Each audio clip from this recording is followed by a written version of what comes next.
The 9th, 2018. Can I please have the roll call? Councilmember Abdelgawad. Here. Councilmember Barber. Present. Councilmember Berenson. Present. Councilmember Burke. Present. Councilmember Holman. Present. Councilmember Kellogg. Present. Councilmember Moorhead absent. Councilmember Townsend. Present. Mayor Turnbow. Present. We have a quorum. Could you all please stand and join me in the Pledge of Allegiance? I pledge allegiance to the flag of the United States of America and to the republic for which it stands, one nation, under God, indivisible, with liberty and justice for all.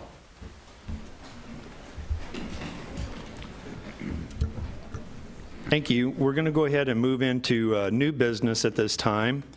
The first item is our declaration of the April 2nd election results. Could I please have the first reading? I guess we'll have an emergency reading as well for the two readings on this. Please have the first reading of Bill 3353 by title only.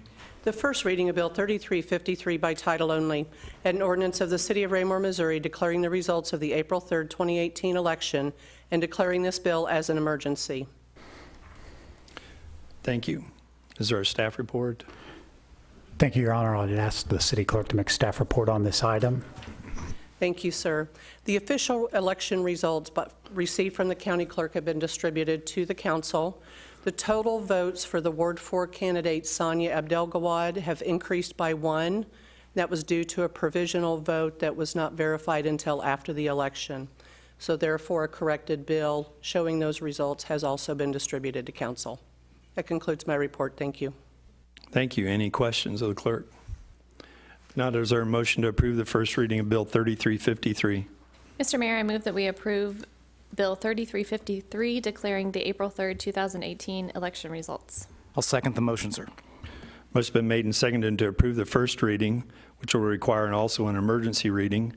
Can I please have, we won't do a roll call. Do you need a roll call on this? Okay. All those in favor? Motion passes 7-0. Okay, please have the second reading of Bill 3353 by title only. Or do we have to do that in its entirety? In its entirety, sir. It's in entirety. Yes, that's what I thought. Go for it, Jeannie. The second reading of Bill 3353 in its entirety, an ordinance of the City of Raymore, Missouri, declaring the results of the April 3rd, 2018 election and declaring this bill as an emergency. Whereas a general municipal election was held on April 3rd, 2018, and whereas Section 9.3 of the Raymore City Charter calls for the council to declare the election results at the next regularly scheduled council meeting following the election. Now therefore be it ordained by the council of the City of Raymore, Missouri as follows. Section 1, it is hereby found and determined by a canvass of the votes by the City Council of the City of Raymore, Missouri at the election held on April 3rd, 2018 in conformity with the Comprehensive Election Act of 1977, revised statutes of Missouri, the provisions of the charter and ordinances of the City of Raymore as follows. Council member from Ward 1, 2-year term, candidate Reginald Townsend, total votes received 390. The City Council does find that Reginald Townsend is the candidate for Council Member Ward 1 who received the highest number of votes and shall hold the office for a 2-year term until a successor is duly elected or appointed and qualified according to law. Council Member from Ward 2, 2-year term, candidate James Peterman, total votes received 162. Candidate Lauren G. Jones II, total votes received 170. Candidate Thomas R. Circo, total votes received 192. Candidate Adam J. Embry, total votes received 39. The City Council does find that Thomas R. Circo is the candidate for council member from Ward 2 who received the highest number of votes and shall hold the office for a 2-year term until a successor is duly elected or appointed and qualified according to law. Council member from Ward 3, 2-year term, candidate J.D. Holman, total votes received 483. The City Council does find that J.D. Holman is the candidate for council member from Ward 3 who received the highest number of votes and shall hold the office for a 2-year term until a successor is duly elected or appointed and qualified according to law. Council member from Ward 4, 2-year term, candidate Sonia Abdelgawad, total votes received 376. The City Council does find that Sonia Abdelgawad is the candidate for council member from Ward 4 who received the highest number of votes and shall hold the office for a 2-year term until a successor is duly elected or appointed and qualified according to law. Section 2, it is further found, declared, and determined that notice of said election was duly given and published in the manner provided by law, and that said election was held and conducted in all respects in conformity with the Constitution and laws of the State of Missouri governing elections and subject to the provisions for charter cities. Section 3, severability. If any section, subsection, sentence, clause, phrase, or portion of this ordinance is for any reason held invalid or unconstitutional by any court of competent jurisdiction, such portion shall be deemed a separate, distinct, and independent provision, and such holding shall not affect the validity of the remaining portions thereof. Section 4, emergency reading. This bill is declared and authorized as an emergency and will be read in its entirety to promote the administration of government and permit the newly elected officials to begin their terms. Section 5, effective date. The effective date and approval of this ordinance shall be coincidental with the mayor's signature and attestation by the city clerk. Duly read this first time, this 9th day of April 2018. Be it remembered that the above ordinance was approved and adopted this 9th day of April 2018 by the following vote. Thank you. Is there any questions of Jeannie? Thank you. Is there a motion to approve the second reading of Bill 3353? Mr. Mayor, I move that we approve Bill 3353, the emergency reading declaring the April 3rd, 2018 election results. I'll second the motion, sir. Thank you. Motion's been made and seconded. Is there any discussion? Hearing none, all those in favor? Motion carries, 7 yes, none opposed. Move on to the oath of office for our newly elected officials. If everyone would please join Jeannie in front of the podium down there.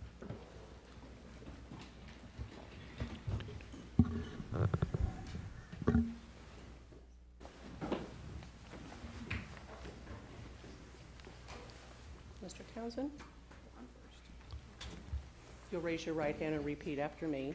I state your name. I, Reginald Townsend, Do solemnly swear do solemnly swear I possess the qualifications prescribed by law I possess the qualifications prescribed by law for the office to which I have been elected, for the office for which I've been elected, and that I will support the Constitution of the United States and I will support the Constitution of the United States and the state of Missouri affecting charter cities and the state of Missouri affecting charter cities and all of the ordinances of the city of Raymore, and all the ordinances of the city of Raymore, and that I will faithfully discharge my official duties and I will faithfully discharge my official duties in the office of council member in the office of council member for which I was elected. for which I was elected.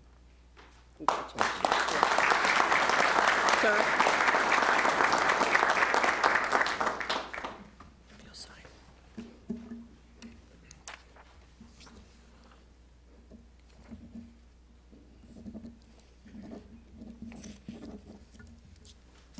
Thank you.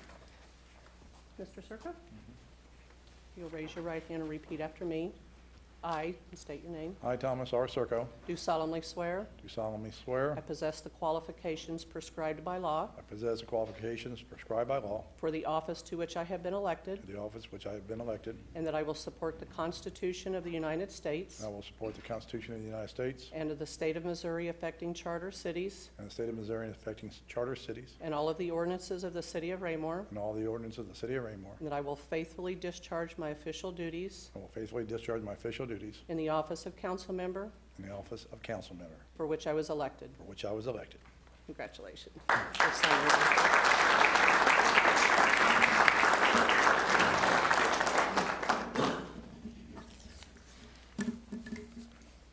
Mr. Holman?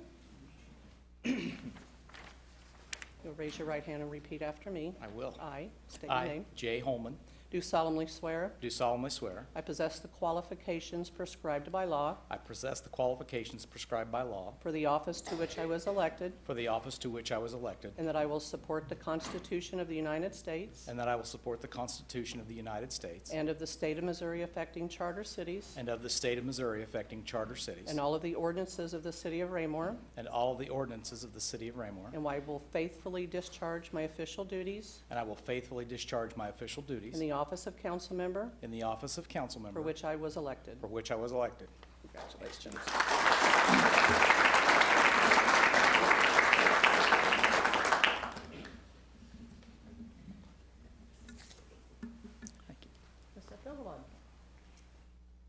Raise your right hand and repeat after me. I state your name. I, Sonia Do Abdelgawad, solemnly swear do solemnly I swear possess the qualifications prescribed by law I possess the qualifications prescribed by law for the office to which I was elected, for the office to which I was elected, and that I will support the Constitution of the United States and that I will support the Constitution of the United States and of the state of Missouri affecting charter cities and of the state of Missouri affecting charter cities and all of the ordinances of the city of Raymore, and all of the ordinances of the city of Raymore, and that I will faithfully discharge my official duties and that I will faithfully discharge my official duties in the office of council member in the office of council member for which I was elected. for which I was elected.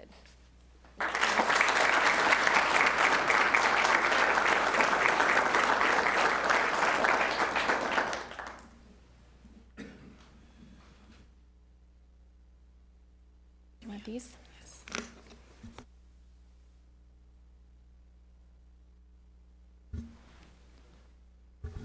Thank you, Jeannie. At this point is a place in our agenda for presentations, and tonight, while we have been denied his presence for the last several months, Councilmember Derek Moorhead will be stepping down as the council member from Ward 2, and we will miss him. I mean, I can't tell you how much I leaned on him these first couple of years of my office. As you know, he's an attorney. He had a lot of great historical perspective for the city of Raymore. He was a tremendous comrade up here on the council, and he will be missed by all of us up here. I'm sure that we'll hear from him from time to time as he gets better. Unfortunately, this illness has taken him out of our hands for a few months. But here tonight, to accept a small token of our appreciation, is his wife, Tasha Moorhead. Tasha, would you come up? Tasha has been as much a part of this council as probably Derek, having heard his comments when he would get home in the evenings after meetings, and then as well as being his nurse over these past several months. She has given an awful lot to this city as well. And Tasha, all we have really is a small token of appreciation, because the real gift that we have for Derek, we would like to present to him in person when he's well enough and he can come up here and be with us. So on behalf of the city of Raymore, come on over here. If you would, please accept this small token of our appreciation. And thank you very much. And I would like for you to say something, if you would. Thank you. Well, I don't actually have to say anything because my dear husband wrote something for me.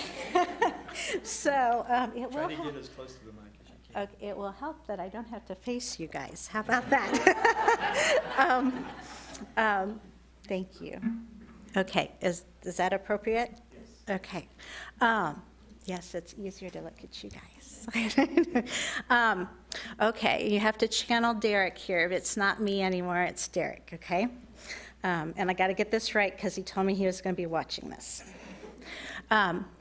He says, first, I want to thank the residents of Raymore. So I guess I should turn around for that.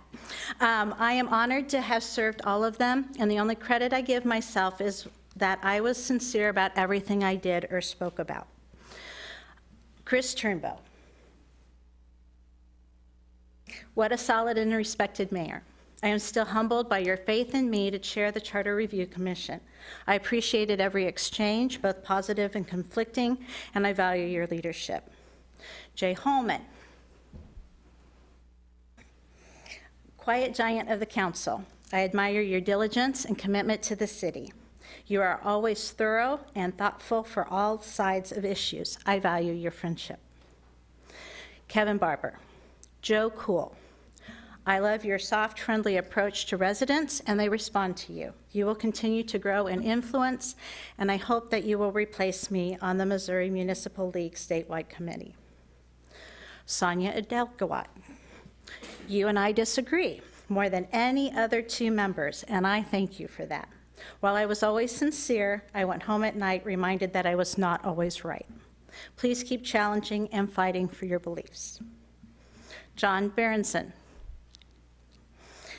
You are the future of Raymore.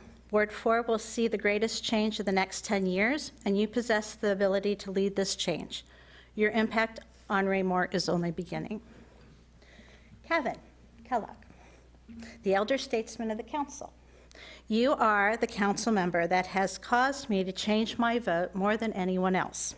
I always appreciated your passion and willingness to embrace a fight, even if you would not win. Never hold back on this practice. Reggie Townsend, I want to give you the greatest compliment you can give a person. You are very genuine. When you entered for an appointment to the council, I was the only person to vote for you. I saw something special in you. You fully engage, investigate, advocate, and question issues. You speak with personal investment in the issue, and you are willing to listen to others' positions. You continue to bring a lot of quality to this team. Joe Burke. For someone who seems so different than me, I have enjoyed our growing friendship. You have always allowed me to be a loudmouth and had my back with residents. You are the elder in Ward 2, so keep a strong presence in the neighborhood and work with Tom as a team. Go Arsenal. Tom Circo. Jokingly, I can say that I beat you for the seat 5 years ago, but seriously, I am happy you are filling my shoes. You will quickly exceed my efforts. I learned a lot about you when I witnessed you help the Ray Peck football team pasta dinner. Your selfless gesture and thoughtful acts showed me that Ward 2 can look to you for help. Have fun and embrace the city staff. Good luck. Okay, and this is him. I don't know what the next year will hold for me, but I'm not done working with the city. In time, I will return in some capacity. My reason for leaving the council relates to an anonymous 2-year-old boy in Harrisonville. Just before my first cancer surgery, I was pouting in the hospital waiting room, and he was. A young couple came in with a toddler. When my wife pointed out that the boy was the one having surgery, I realized that the little man was going to have a worse day than me, and I needed to suck it up and attack my cancer rather than bitch about it. And Derek said I could say that word. The key to my attacking the cancer has been my support system, which most patients, some patients don't have. I have an incredible wife, Tasha, and a great family and friends who kept me positive even after a stroke, daily radiation and chemo, organ failure, and losing the ability to walk. Now, I still haven't told you why the toddler is motivational. After my surgery was over, I was putting on my shoes and I heard him laughing in the hallway. He laughed. I realized that I can laugh as well. So I intend to take time over the next year to help others without a support system laugh again as well. I know I may only help 1 or 2 people, but any help is worth it. I have great confidence in the direction of the city, and I am awestruck by the great staff that achieves so many successes. I end on the following statement. Mr. Fairborn, you can now call me Derek.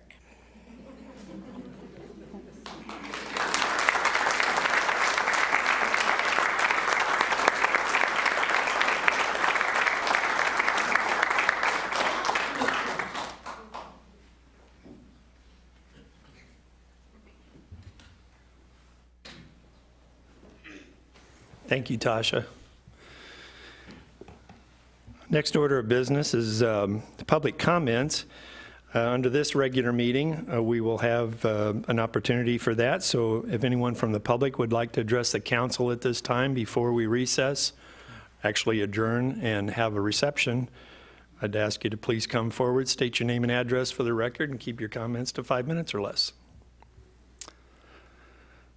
There is no one. We'll move on to mayor and council communication. I'll give anyone in the group an opportunity to speak, but I would ask you to hold it to a minimum amount of time so we can move into the reception. And I'll start with Mr. Berenson. Tasha was a pretty hard act to follow, but I'll just say, Derek, thank you for all the mentoring and coaching that you've given me in the past few years. I look forward to you getting better soon, and hope to see you back helping the city as soon as you can. Ms. Abdel, go on. Thank you, Mr. Mayor. Just real quick, I also want to echo that thanks to Derek for the time that he served on the council, and have to agree that it was great fun disagreeing with him, and I think we both learned something from that. I want to thank the people in Ward 4 for having faith in me to serve for another 2 years as their representative on the council. I'm honored to be given the privilege to sit up here. And of course, to welcome Mr. Circo to the council and the other returning council members. Thank you. Mr. Barber. Thank you, Mr. Mayor. Tasha, you almost sounded like him a couple of times. I could speak for an hour about Derek. Derek was one of the first persons to approach me about serving, and I didn't, think I could do it. And he said, "Oh, you can do it." And he was a person you could go to anytime, ask a question. You got an answer. It was kind of nice having a lawyer on the council that didn't charge us, and so that was really nice. We're going to miss that. I guess we could still call him, but I've been communicating with him, and I'm glad he's getting better. I'm pushing for him. I know he will, and I miss him dearly. Hey, Derek, I know you're watching. One of the 7 people that are watching tonight. Take care. And Tom, welcome. Good to have you. You got big shoes to fill, and we all do. And that's it. Thank you. Thank you, Kevin. Mr. Kellogg. Wow. I'm going to echo everything that has been said.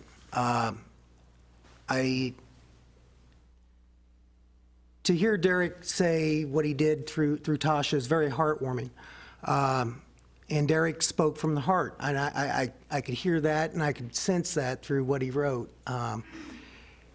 I thank him for those disagreements, like Sonia spoke about, because he and I had them also. And Derek, you helped me in a way that most people couldn't. You helped me in a way to disagree or quote unquote fight respectfully, and walk away knowing that we both had different paths to go or had different ideas, and we were able to always come to a middle road, a compromise, and walk away with no hard feelings. And I may be 51 years old, but my maturity didn't really kick in until my late 40s or mid 40s, and Derek was part of that. He really did help me through that. So I thank him for his service to the city, to Ward 2 people that voted for him. I think he did the city very proud, especially Ward 2, everybody that voted for him. And that's what I got to say about that. And Mr. Circo, welcome, congratulations, and look forward to working with you on the council. Mr. Townsend. Thank you, Mr. Mayor. I also want to extend my appreciation for Derek, and I'm humbled by his words. He was one of the, when I did run for candidacy the first time, he was one of the first ones to actually come to my home and congratulate me. And that meant a lot. We had a couple of conversations prior to that, kind of giving me some background on being a council member and the things that are going on in the city, and I appreciate that, Derek. I thank you for the time we served on the council. I wish we had more time together, but that doesn't mean that we can't still. So look forward to having more conversations to get advice from you on different topics, because I appreciate it. And thanks to the citizens of Ward 1 for also, as well, having faith in me to serve again on the council, and welcome to Mr. Circle. Also, thank you. Mr. Burke. Thank you, Mr. Mayor. Wanted to say congratulations to the voters who came out and selected a fine group up here. The 4 that were elected and inaugurated or sworn in today are going to do an excellent job for our city. Wanted to say, as far as for Derek, he and I were Cub Scout leaders together in the same pack, and we didn't really know each other. I think we started talking over a breakfast. We were cooking bacon in a field somewhere for the people that were still in their beds or in their bunks or sleeping bags or whatever. And we didn't really become friends until we served together on the council. And I don't really want to say, anything like goodbye or he was or anything like that, because I know we're going to continue to get together and talk about the city that we both love. And we're also going to talk about the sport that we both love, soccer, and I do not support Arsenal like he does. So, thank you. Mr. Circo. I want to say thank you to the voters, and I'm very humble and very appreciative to be elected in Ward 2 to be their council person. for the next 2 years. And say thank you to Derek. Derek and I go way back. And we had a good fight together, run together when we were running against each other. And I always chose only run for an open seat, never run against an incumbent. I didn't think that'd be respectful. So when this came open, I decided to run again. And Derek was the one who called me the night I won, and we had a good conversation for about 4 or 5 minutes on the phone. And I put him on our church prayer list way back in the summer, fall, when I found out when he was ill. And we've had him on the prayer list ever since. And I told him that too. We keep on praying. God has control of our lives. I'm a Christian man through Jesus Christ, my Savior. And I'm praying for him. Our church is praying for him. I know he'll get better, and I know he'll walk, and he'll get back where he was. And I told him that. I have all the faith in my Father God. But again, you know, it's a pleasure, it's an honor to be able to sit up here, to be city councilman for the city of Raymore Ward 2. A privilege and an honor I will not take lightly.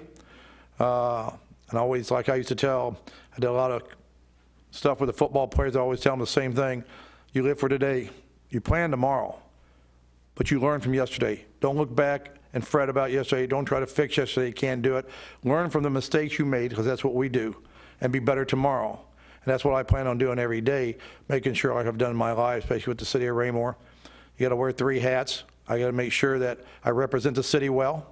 I represent the businesses well on another hat. And most of all, I represent the citizens of Raymore Ward 2 just as well. So there are 3 hats you got to wear. And sometimes people want to know how you do that. Well, I learned very much how to do that over the 20 years in insurance with so many insureds, that a lot of diversity, and you had to bring this together on a daily basis, and that's what I plan on doing here as a councilman, and working with these fine councilmen and the mayor here and the councilwoman.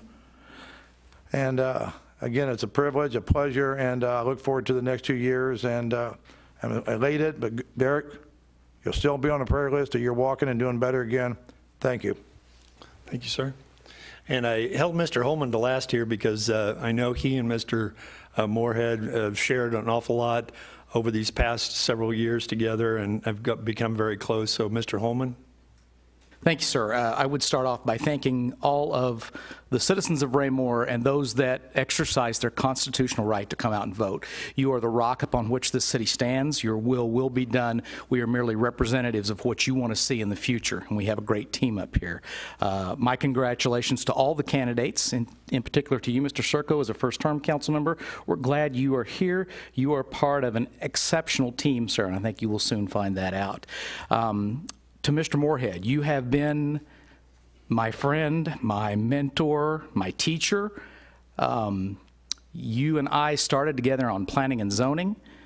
We learned from each other back then, probably more so me from you, and certainly me from you off of this council. I will keep it short. You know my love of movie quotes. You, sir, always have been and shall be my friend. That's all I have, sir. Thank you. Thank you, Mr. Holman. And I would echo what the members have said here tonight about Mr. Moorhead. He was a tremendous rock to lean on up here. He did a great job with the charter. More about that as we recognize him when he's capable of coming up here and accepting the award. But he really did leave a large footprint here on the history of the city of Raymore, and he will be missed, and I'm sure we haven't seen the last of him, that's for sure.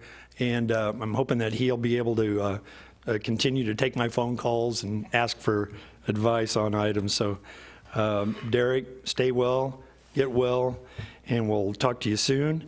And with that, I will conclude and ask for a motion to adjourn. Mr. Mayor, I move that we adjourn. Second the motion. Second, motion been made and seconded for adjournment. All those in favor? We are adjourned, and we will have a 15-minute recess, a reception in the foyer, and then we'll come back in for our special session. Thank you.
Council special meeting for Monday, April the 9th. Can I please have the roll call? Councilmember Abdelgawad. Here. Councilmember Barber. Present. Councilmember Berenson. Present. Councilmember Burke. Present. Councilmember Circo. Present. Councilmember Holman. Present. Councilmember Kellogg. Present. Councilmember Townsend. Present. Mayor Turnbow. Present. Would you please join me in the Pledge of Allegiance? I pledge allegiance to the flag of the United States of America and to the republic for which it stands, one nation, under God, indivisible, with liberty and justice for all.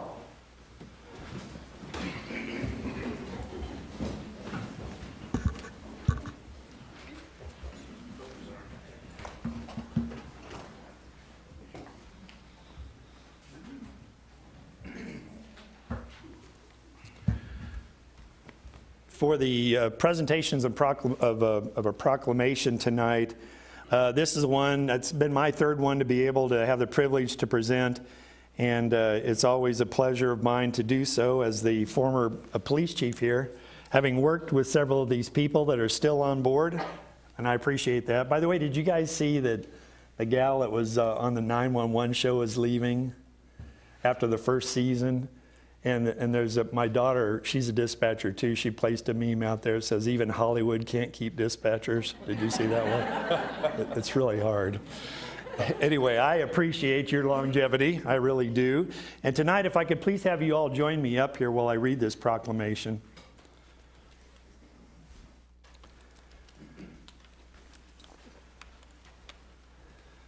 Folks, these are our communications officers with the city of Raymore that answer our 911 system and provide the assistance and care to our community.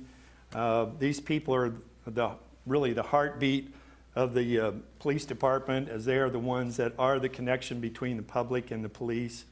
And tonight is a proclamation for National Public Safety Telecommunicators Week. I'd like to read this. Whereas when an emergency occurs, seconds count, and the prompt response of police officers, firefighters, and paramedics is critical to the protection of life and preservation of property. And whereas the safety of our police officers, firefighters, and paramedics is dependent upon the skill of our public safety telecommunicators in obtaining accurate information from citizens who contact the Raymore Police Department Communications Center. And whereas public safety telecommunicators are the first and most critical contact our citizens have with emergency services and must be available 24 hours a day. And whereas public safety telecommunicators are a vital link for police officers, firefighters, and paramedics by monitoring their activities by radio, providing them information, and ensuring their safety. And whereas the public safety telecommunicators of the Raymore Police Department have contributed substantially to the overall safety of our community by demonstrating compassion, understanding, and professionalism during the performance of their duties. Now, therefore, I, Christopher P. Turnbow, Mayor of the City of Raymore, do hereby proclaim the week of April 8 through 14 as National Public Safety Telecommunicators Week in the City of Raymore in honor of the men and women whose diligence and professionalism keep our city and citizens safe, a witness whereof I have hereunto set my hand and caused the seal of the City of Raymore to be affixed this 9th day of April, 2018. So thank you.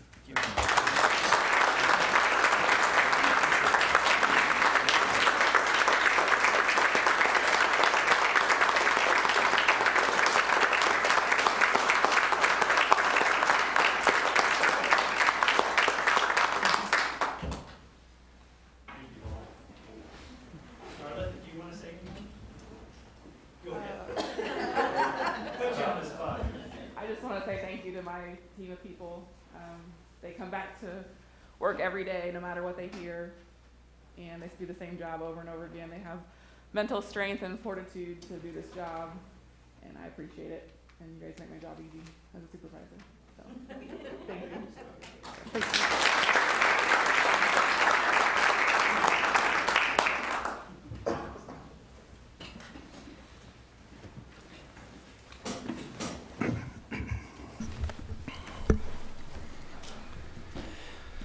We'll move on to, we have no personal appearances tonight. I'll move on to the staff reports. Mr. Feuerborn.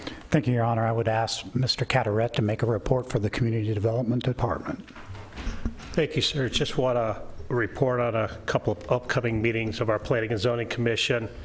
They will meet next on Tuesday, April the 17th. They'll have a public hearing. They'll be considering the annual review that the commission does of our growth management plan. The current plan we adopted back in 2013, and annually they complete a review of that to make sure that it's up to date and serves the citizens of the city. Then they'll also meet on May 1st. We have a project that has a couple of applications that evening. The Brightside Daycare Center, which is located on 58 Highway out by Casey's there at J Highway.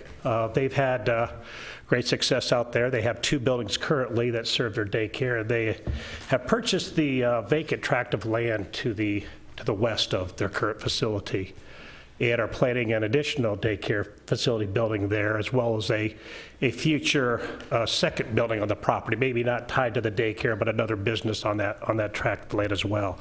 So the Planning Commission will consider a plat and a site plan for that project. So we're excited about that and their continued growth in our community. So that's currently what's on the schedule for the commission. Thank you, sir. Any questions of staff?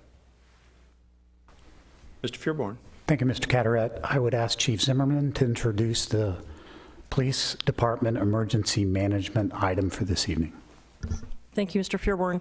Before I bring Mr. Murdoch up, I would like to say, although the dispatchers have all left and gone back to work, I started my career about 40 years ago as a dispatcher in Kansas City, and I know how incredibly hard that job is, and I couldn't be prouder of the men and women that work in dispatch downstairs. I feel incredibly lucky to be a part of such a great organization and people who are so committed to our citizens here in Raymore. So thank you to all of them. And now I'd like to introduce Mr. Murdoch, who is going to talk about a flood plan that we've been working very diligently on the last several months. Here he is. There I am. Good evening. Thank you guys for the time here tonight. So I'm here to share with you what we will hope will be a little bit of a proactive plan to deal with some of the severe flash flooding that has occurred within our community, especially last year with multiple storms where multiple inches of rain fell in very short periods of time. And what ended up happening is we dedicated a lot of police resources in order to barricade block roads, and we want to alleviate that particular situation to make sure that our officers are free to respond to calls during those particular events. So what we've put together for this season, and of course we are still seeing snow, so Mike gets to deal with that part of it. But during this year's storm season and going through the summer and fall, what we've put together is hopefully a plan where the Public Works Department, along with emergency management, our communications department, and dispatch, we've identified those locations within the city that tend to suffer from severe flash flooding, and we've organized them into tiers, Tier 1, Tier 2, and Tier 3. As a result of that process, we'll have Public Works employees, along with myself, who will be able to respond to those locations in the Tier 1 category first, which tend to have those issues with flooding or have the most severe flooding that happen, to make sure that we can get those roads blocked in a quicker and more efficient manner to make sure that residents are not traveling on those particular roads. Last year, what we found obviously is those storms occurred at night. It was hard to get our residents notified in a timely fashion. So we'll have a trigger mechanism where when the National Weather Service issues either severe warnings or watches, that we will have a dedicated crew that is going to then be put on call. They don't have to report at that particular moment, but they will be put on call to let them know that, hey, this situation is coming or could be happening, and then should the storm actually arrive, then we would actually ask those particular individuals to come out, and they have a dedicated location that they will report to, and then check on those particular locations, and then we'll send them from one location to another depending on the safety of the roads within our town. If a road has to be blocked, then we'll block it, we'll barricade it, and make sure that it's safe so that our residents aren't traveling on it before we would send them to a new location. The ultimate goal, obviously, of this is that we are making sure that we're responding in a quicker fashion than we were able to last year by having people already on call. That means we'll already have trucks loaded with the barricades and everything in them prior to the event ever starting. And then also, obviously, a big component of this is freeing up the police department and making sure that the officers are not the ones having to sit there and block the roads. And so it'll be a concerted effort between myself, the Public Works Department, department, communications, and dispatch to make sure that we're freeing up those resources for everybody. So I just wanted to update the council on that. I'm sure there'll be a few hiccups in the road this season as we try it out, obviously, but we'll keep refining it throughout the season. If anybody has any questions, I'd be happy to answer them. Thank you. Anyone have any, Mr. Holman? Thank you, sir. That's an excellent plan, Mr. Murdock. I'm glad to see that we're going at the response from a preventative standpoint. I am curious, does your plan, or does this particular plan include looking at those locations for the reasons for the flooding itself and potential engineering fixes in the future to alleviate or maybe reduce some of that flooding and or possible future land uses which might affect that as well? It does. It does. I should note some of the locations already have started to have some of the improvements. Down at 155th Street, we've already started to see some of the culvert improvements noted there. Some of the areas that we're experiencing severe flash flooding are unfortunately county roads, but that are impacted because our residents are the ones who are traveling them the most. Ward and 58 Highway, for example, in those situations. So that's going to have to be a concerted effort, obviously, for us to protect our residents, but then also to communicate with the county. Thank you. Anyone else? Thank you, sir. Thank you very much. I appreciate it. Mr. Fearborn? Thank you, Chief and Mr. Murdock. Next week's council work session, currently on the agenda for the April 16th agenda, currently on the agenda is the mayor and Dr. McCandless, local doctor, will be presenting the Tobacco 21 initiative to the council for your consideration and input, and board and commission appointments will also be on that agenda. That concludes staff reports this evening, sir. Thank you. Any questions of Mr. Fearborn? Hearing none, we'll move on to committee reports, of which there are none. So we'll move on to the consent agenda. We only have one item on the consent agenda, that is the city council minutes for the March 12th meeting. Is there a motion to approve the consent agenda? Mr. Mayor, I move that we approve the consent agenda, including item A, city council minutes from March 12th, 2018. I'll second the motion, sir. Thank you. Motion been made and seconded to approve the consent agenda. Any further discussion? Hearing none, all those in favor? Any opposed? Abstain? I abstain. Thank you, sir. Motion carries 7 yes, 1 abstention. That moves us on to unfinished business. Could I please have the second reading of Bill 3347 by title only? The second reading of Bill 3347 by title only, an ordinance of the City of Raymore, Missouri, authorizing the city manager to enter into a contract with the Raymore Journal, designating the newspaper as the official newspaper of record and establishing a fixed rate for advertising. Thank you. Is there a motion to dispose of the second reading of Bill 3347? Mr. Mayor, I move that we approve Bill 3347, the agreement with the Raymore Journal for advertising and notifications. I'll second the motion, sir. The motion's been made and seconded to approve the second reading of Bill 3347. Any further discussion? Hearing none, all those in favor? Motion carries 8-0. Can I please have the second reading of Bill 3348 by title only? The second reading of Bill 3348 by title only, an ordinance of the City of Raymore, Missouri, authorizing the city manager to enter into a contract with Tandem Paving Company, Inc., project number 18-291, in the amount of $98,564, and authorizing the city manager to approve change orders within established budget constraints. Thank you. Is there a motion to dispose of the second reading of Bill 3348? Mr. Mayor, I move that we approve Bill 3348, award of contract with Tandem Paving Company for Rec Park safety enhancements. I'll second the motion, sir. Thank you. Motion been made and seconded to approve the second reading of Bill 3348. Any further discussion? Hearing none, all those in favor of the motion? Motion carries 8-0.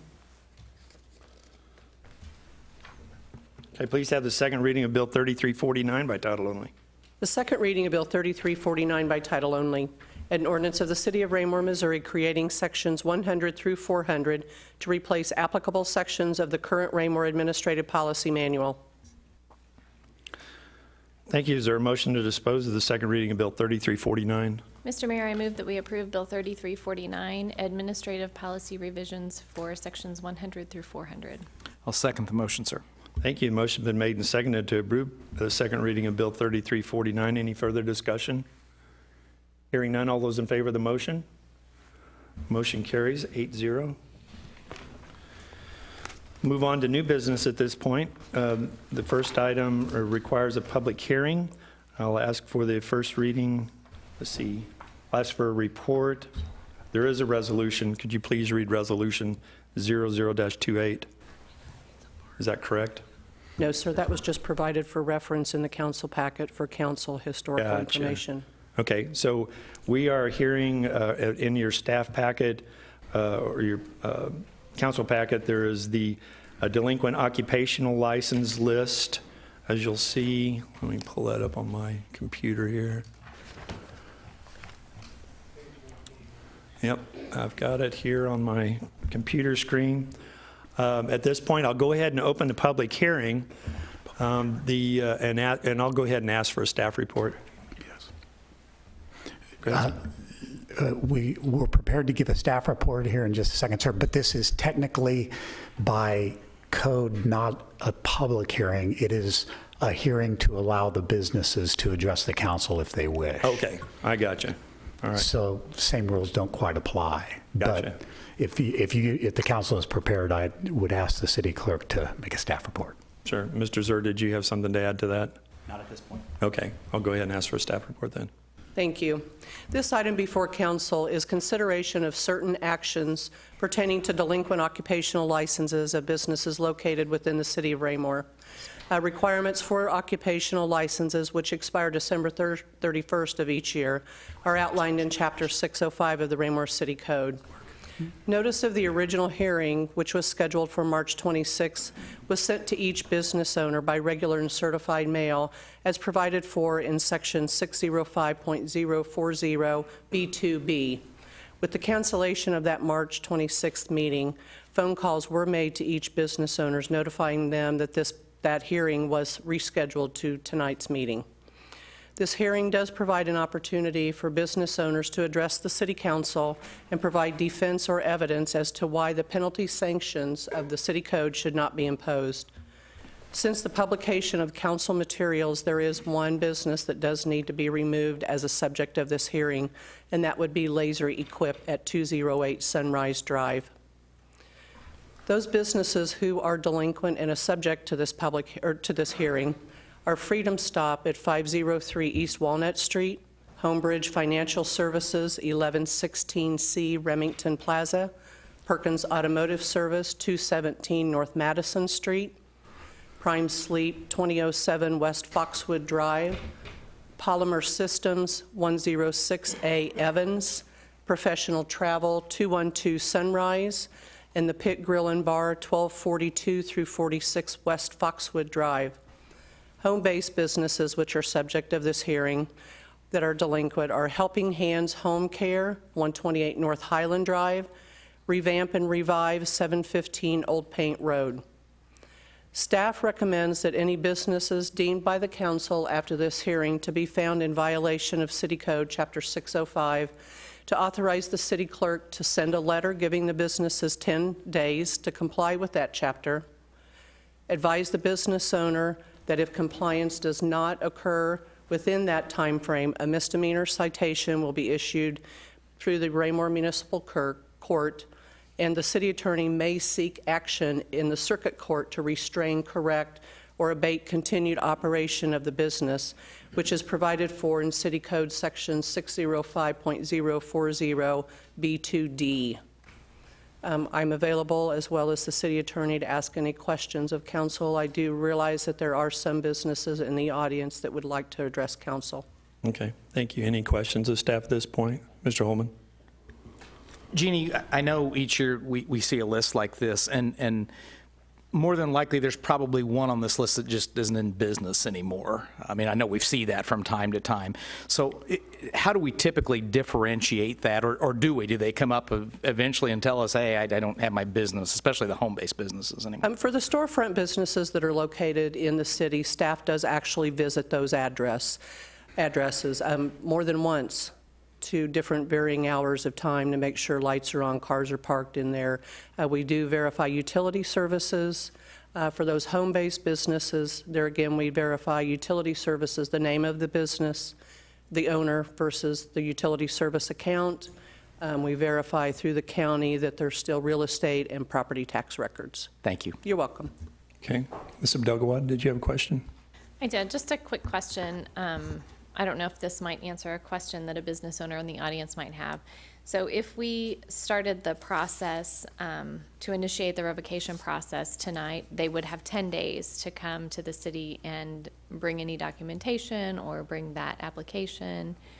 That's right? correct. It would be 10 business days from tomorrow's date. The letter would go out tomorrow. Business days. Okay. Yes, correct. Thank you. Thank you. Mr. Burke? Thank you, Mr. Mayor. Mr. Warner, am I correct in thinking there were about 10 other home-based occupation list on the original list for the first meeting that was canceled? Wasn't there a substantial There were more list? than these two, which we have the late notification from the business owner that they've moved the business and they're no longer operating. So it has been reduced on the home-based businesses. Thank you. Yes, you're welcome. Mr. Townsend?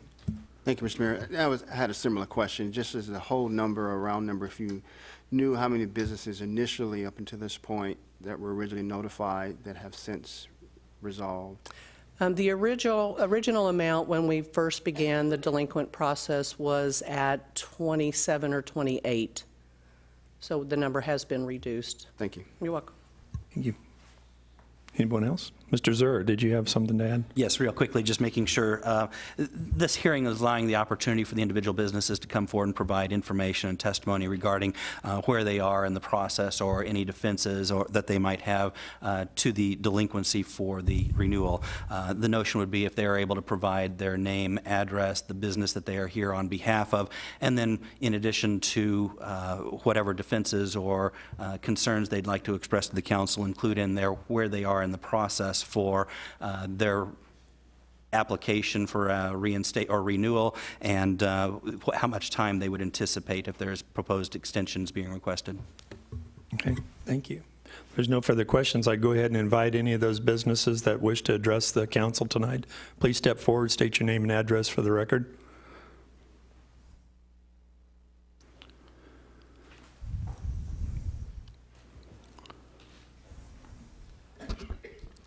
Hi, Lori O'Malley with Freedom Stop, 503 East Walnut, Raymore, Missouri, 64083. As some of you may or may not know, our licenses are for our entire building, the occupational license, the liquor license, and the sales tax license.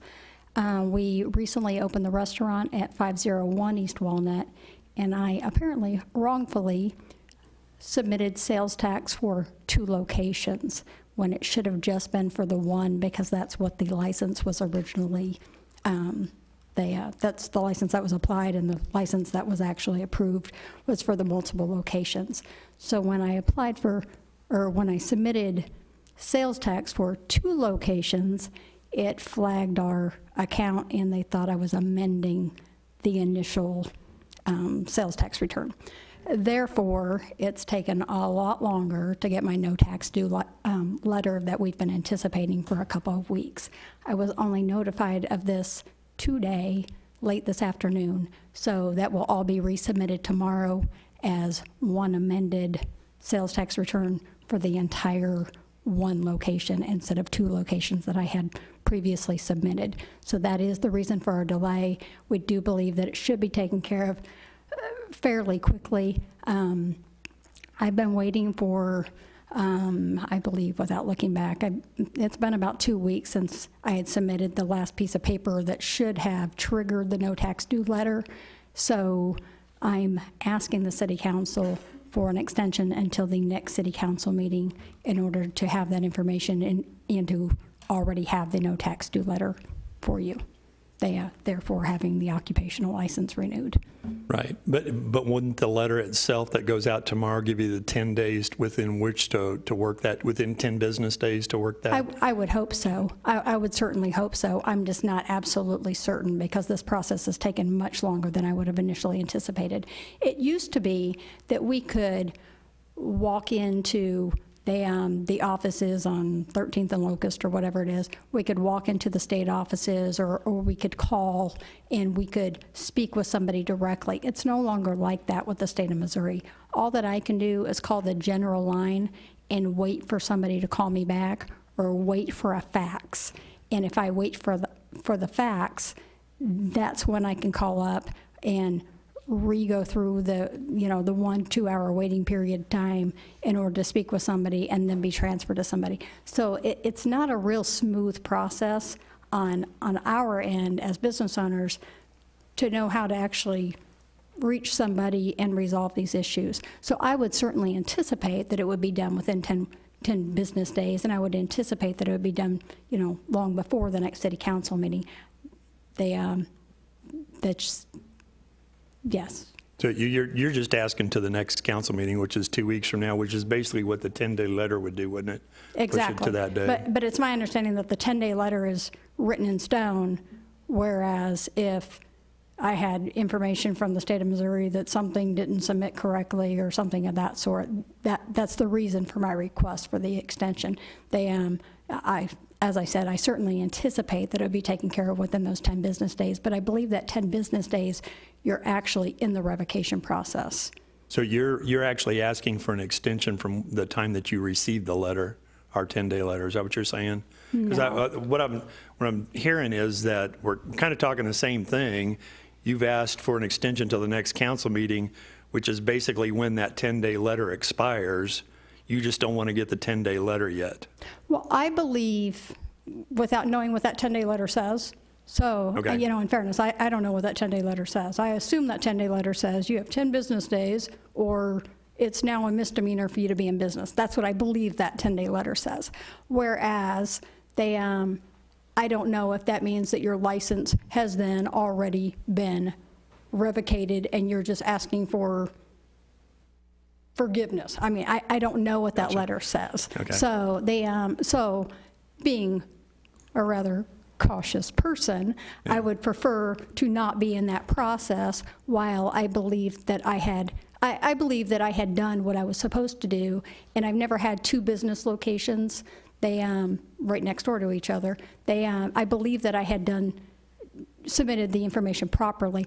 I just don't want to be in a revocation process. That's the reason I'm standing here tonight. Otherwise, I could have skipped the meeting and just hope for the best. But that's not who I am. So, Jonathan, having heard Ms. O'Malley's argument for that, do you see a reason for us not to grant an additional extension beyond the letter? I'm not going to provide my input with regard to that. That's a council decision ultimately. Sure. But what I would note is that the 10-day letter really, what is providing is 10 days notice that if you do not comply and come in and file the necessary documentation with the city clerk within that 10-day time frame, after 10 days, we will begin the process of the revocation of the license. We will begin revoking that license. So you really have a 10-day period of time that is a grace period. The letter goes out informing of the violation and giving you that 10 days in order to come in order to address it. And I think the city clerk would probably be able to provide additional detail as to what is included in that letter. Go ahead, Jeannie. Basically, it does. It quotes city code. It gives the business owner 10 days from the date of the letter to bring in all required documents to satisfy the needs of their business license. If after the 10 days comes and goes and that compliance is not met, the motion council is requested to make is giving the city clerk the authority to issue a municipal citation through court where that person would have to address the judge, and yes, the license would be revocated. Okay. So, Ms. O'Malley, just so I've got it straight here, are you asking for an additional extension beyond that? Because it sounds like the 10-day letter is kind of that time frame because of the 10 business days before our next council meeting. So you're just asking to the next council meeting. So or you just don't want to get the letter yet?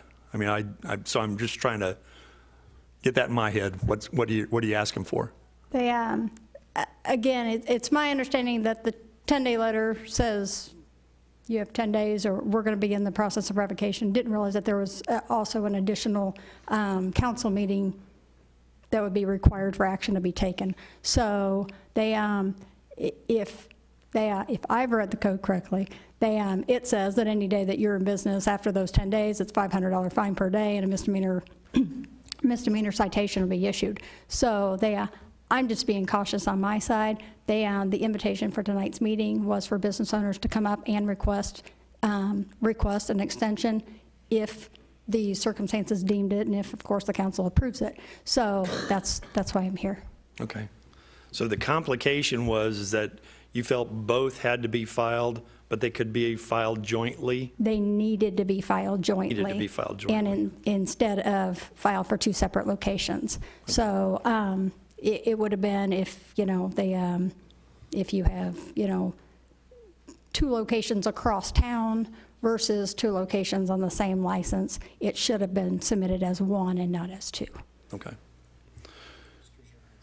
Mr. Zur, go ahead. Yeah, just to be clear, so that the council understands, the matter will not come back up on another council agenda in 2 weeks. So we're talking about having an additional time till the next council meeting, but there will not be necessarily an agenda item on the council's agenda in 2 weeks with regard to any of these issues. Tonight's instructions would be issue the 10-day letter, and after that, if nothing is responded to, the clerk may institute the process for revocation. Okay. So. And so your request? That might be a distinction be made for the business owner. Sure. And so what's your request again, Lori?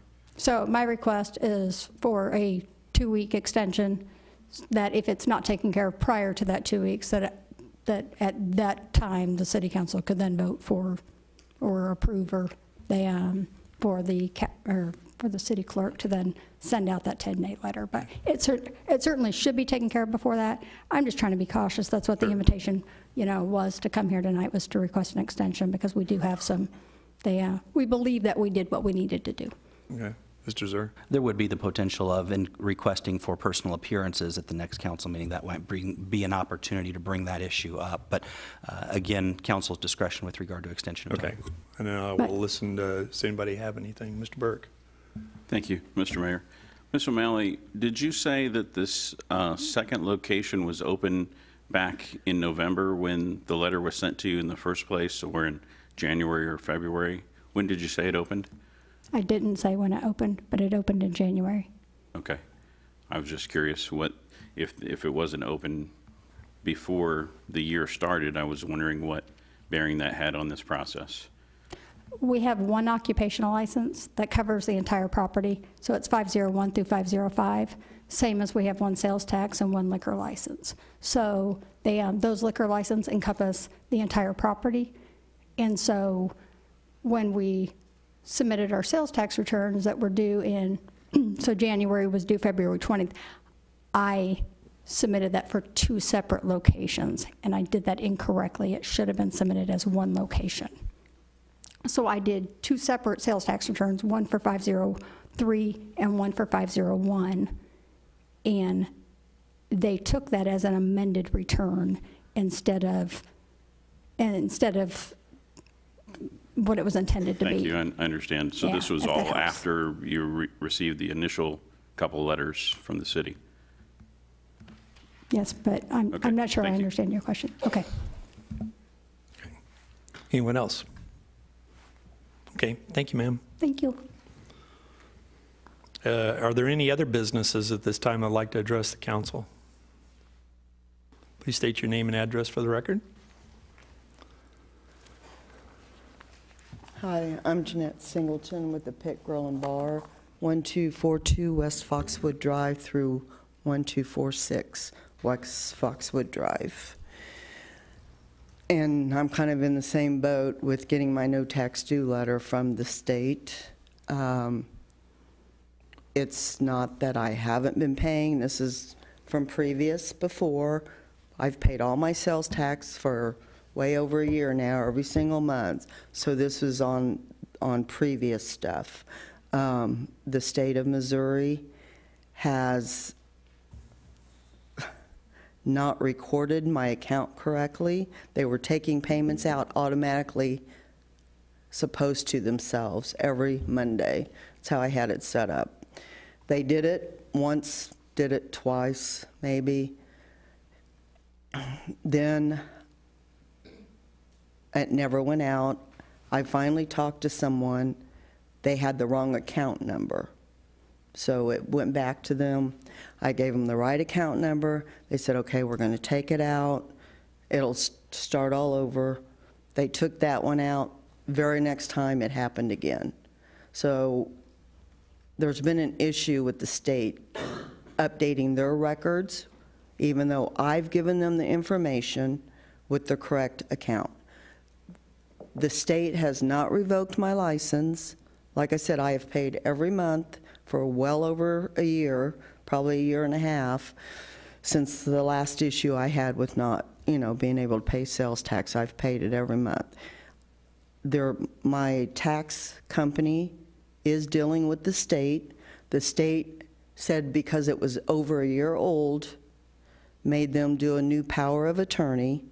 So now they're told that it's going to take 5 to 10 days for them to process the power of attorney on that before they'll deal with anybody else.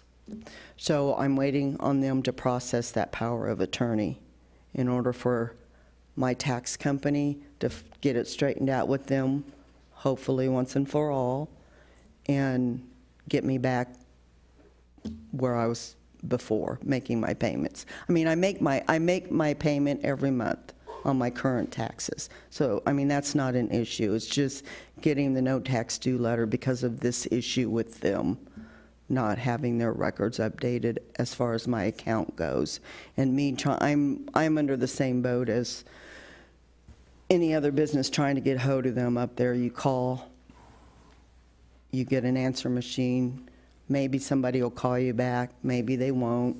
You don't get to talk to the same person each time, so there's no contact person that you can go to directly every time. You have to go through the same thing, and then they have to look at your records. I mean, it's not like it used to be. It's really hard for a business owner to get hold of somebody and do business. At least I'm Virtuallyville, I'm in the spot, I have to have another company do it. So that's why the tax company is just taking everything over and gonna try and get all this straightened out for me. But like I said, they told them, they're calling every day trying to push the power of attorney through. They told them 5 to 10 days before they would process it, but they're calling them every day trying to get it pushed through. And that's all I know right now. I mean, they just keep telling me that. The tax company said they're more than happy to send a letter to you guys verifying this information if you need it from them. And I told them I would relay that message to you if you wanted it. I'm more than happy to show my tax records so that you guys know I've been paying my sales tax, so that's not an issue. Or anything else I need to produce for you. Okay, as you heard from the reading of the ordinance tonight, or the policy, I guess, is where we're going. There's a 10-day letter going to go out tomorrow. I did not know that. Okay, so are you asking for any kind of an extension, or do you think you can get it fixed within this 10-day time frame? I'm going to stand here before you and tell you I don't know what to do, because I'm going on information that they're telling my tax company. They're saying 5 to 10 days before they'll even process. I don't know if my tax company can get them to do it sooner. Like I said, they're calling them every day. Some days they can get hold of somebody, and some days they can't. They called today at least 6 times, they said, and finally talked to someone late this afternoon. Told them the same thing, 5 to 10 days. So if they wait till that 10th day, I'm in the 10 days. Mm-hmm. You know, I've been dealing with them for 2 months and haven't gotten anywhere. Now, generally, the tax company can get faster than I can, but I'm going to be honest, I don't know. I don't know if they can get it to process it before the 10 days.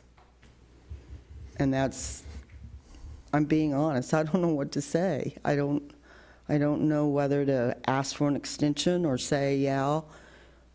I mean, I also understood from what they said, I guess, if it's not done within that 10 days, I could ask to come and speak with you at a hearing.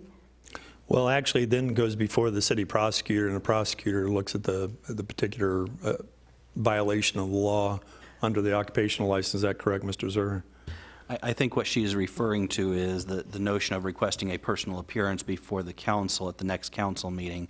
And obviously, there would not be anything on the agenda at that particular time, but the council does have control over its agenda and could add to that an additional extension if they're inclined to do so at that time. Okay. Well, I'm in a quandary as to where to go to on that. So, Mr. Feuerborn, you got any suggestions for the group up here with regard to an extension? I'm seeing it as there is 10 days already built into the process here. We're just giving, from the motion that's going to be made tonight, more than likely will be to go ahead and proceed with the 10-day letter. And at the end of those 10 days, if things aren't rectified, then occupational revocation of the license will move forward at that time. So, I mean, you do have 10 days from the time that that the letter goes out, which is tomorrow, which would put it into the next council meeting. I guess you could always ask for a personal appearance before the council if you haven't gotten it done by the Thursday prior to that next day. That's what I was talking about from Yeah. what they said earlier. I was assuming we could do that if they didn't get it taken care of. So that's where Mr. Moorhead was really good with. I mean, and he's not here to offer council guidance on that. So we're, I mean, we're kind of stuck here between a rock and a hard place ourselves, wondering, you know, since you've already received notification from us previously about the potential for revocation, and this is the final step we're moving forward with. Right, and you still have an additional 10 days. I tried to deal with them on my own, and that's when I went back to the tax company and said, I'm not getting anywhere. Can you deal with it? Okay, Ms. Abdelgawad?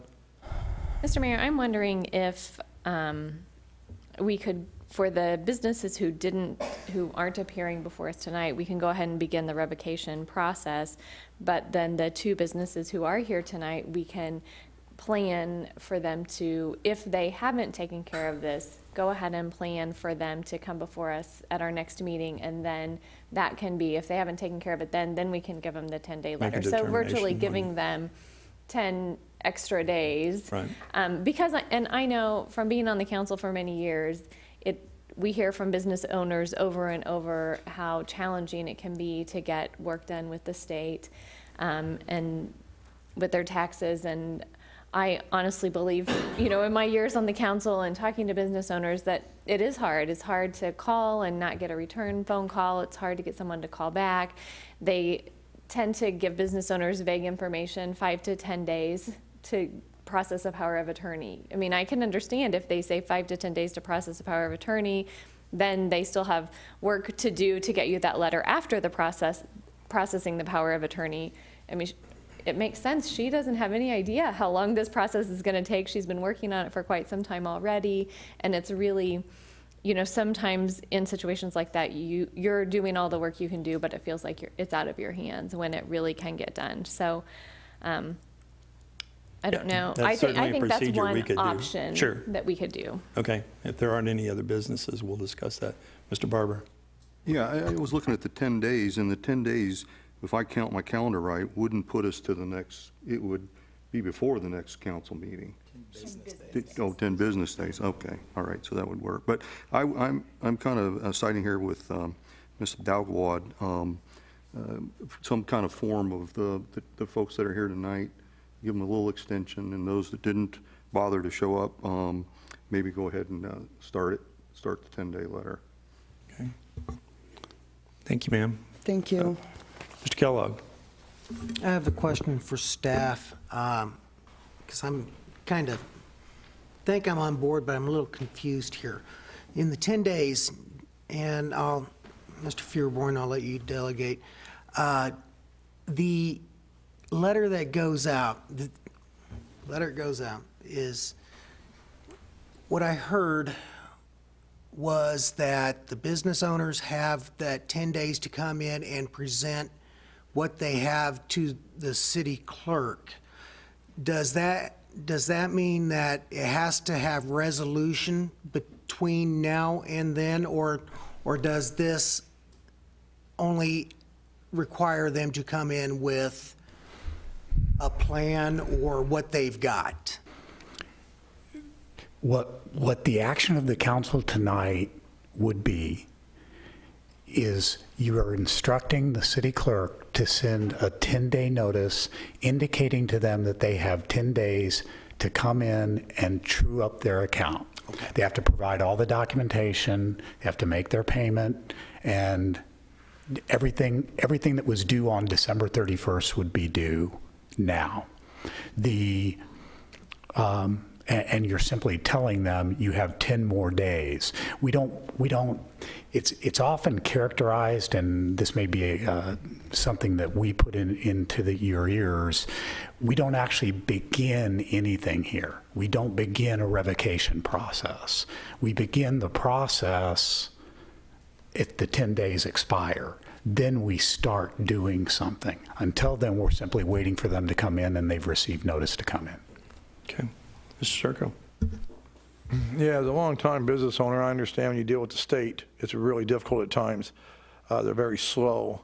So what I understand from what we're talking about to these two businesses now is that they would come back in 2 weeks, but they would have to actually make, on a Thursday before, a request to have a personal meeting for the following Monday. Well, it really depends on what the motion is when we move forward. Well, I agree with Bigwood and Barbara. I think that since the two came here, I know what they're talking about. And I'm thinking, yeah, maybe if we, as a council, elect to vote that they do not, if I'm not mistaken, not get the letter, just the other ones. And in 2 weeks, when they come before us, they should have their paperwork and everything. If they don't and they're still being tied up with the state, then we'll have to look at presenting the 10-day letter at that time. I agree with that. Yeah, I like that idea. Mr. Zur? Yes, Mayor. I do believe you have other businesses in the room who would like to be able to testify this evening as well, too. Right. The thought would be if the council is encouraged to adopt Councilmember Abdel Gawad's position and provide the additional 2 weeks, as been noted, perhaps the motion would be to grant those businesses the additional 2 weeks before the 10-day letter goes out, so that if the clerk has not received the packet of materials at that point, rather than needing to come back before this council, they have granted that time frame already. Okay. Thought that's what I said about 15 minutes ago, but maybe I didn't. Yeah. Anyway, if there's nothing else, is there another business here that's on the list that would like to address the council at this time? Michael Horn, 1519 Johnston Drive. Business address is 106 North Evans Avenue. Unit A. We had, basically mine's pretty simple. We had fallen behind on our property taxes. We're pretty new here, and I had some issues with our business last year, which caused us to, we've had kind of a financial struggle with everything, and we finally came to resolution and ended up taking an equity line out on our home. And they're going to be sending the county a check directly for the delinquent property taxes, and then it'll also be taken out of our payment now. It'll be in the escrow, going directly to the taxes and everything. So mine's basically pretty simple. I just need to get that paid, and that's about it. So, okay. Are you asking for an extension as well then, sir? We signed our paperwork last Thursday, and they're supposed to be dispersing checks this week. They're sending them direct to the county. So I don't know if I really need an extension or not. I think the 10 days should be fine, but I'm not exactly positive how long that'll take. So I guess if I can, get an extra week, that would probably be good, just to make sure everything's on time and all that. But that's my biggest thing right now, is just waiting for that check to be sent to the county. All right, and sir. Get everything taken care of, and then I can, get the license taken care of after that. All right, sir. Thank you. Okay. Are there any other businesses that would like to address the council at this time? If there are none, then is there a motion to dispose of this item? Mr. Mayor, I move that we grant 2 weeks before the 10-day letter goes out to Freedom Stop, Polymer Systems, and the Pit Bar and Grill, and initiate the process for the other businesses on the list. Do I need to read them all? No, Okay, thank you. Yeah. I'd second that. Okay, motion's been made and seconded, and I believe the motion is to extend a 2-week grace period to Freedom Stop, Polymer Systems, and the Pit Grill and Bar before the next council meeting, and that will be taken up at that time. What's the status on those companies? Is that correct? Before they receive the letter, before the letter's sent out? I think the way Mr. Zur worded it was that the letter will automatically go out to those businesses after 2 weeks, so they'll have 2 weeks and then the 10-day letter Okay. will go out. All right. It won't require that they appear in front of the council. However, if they choose to, they could always contact the city clerk and get on the agenda. Okay, thank you. All right.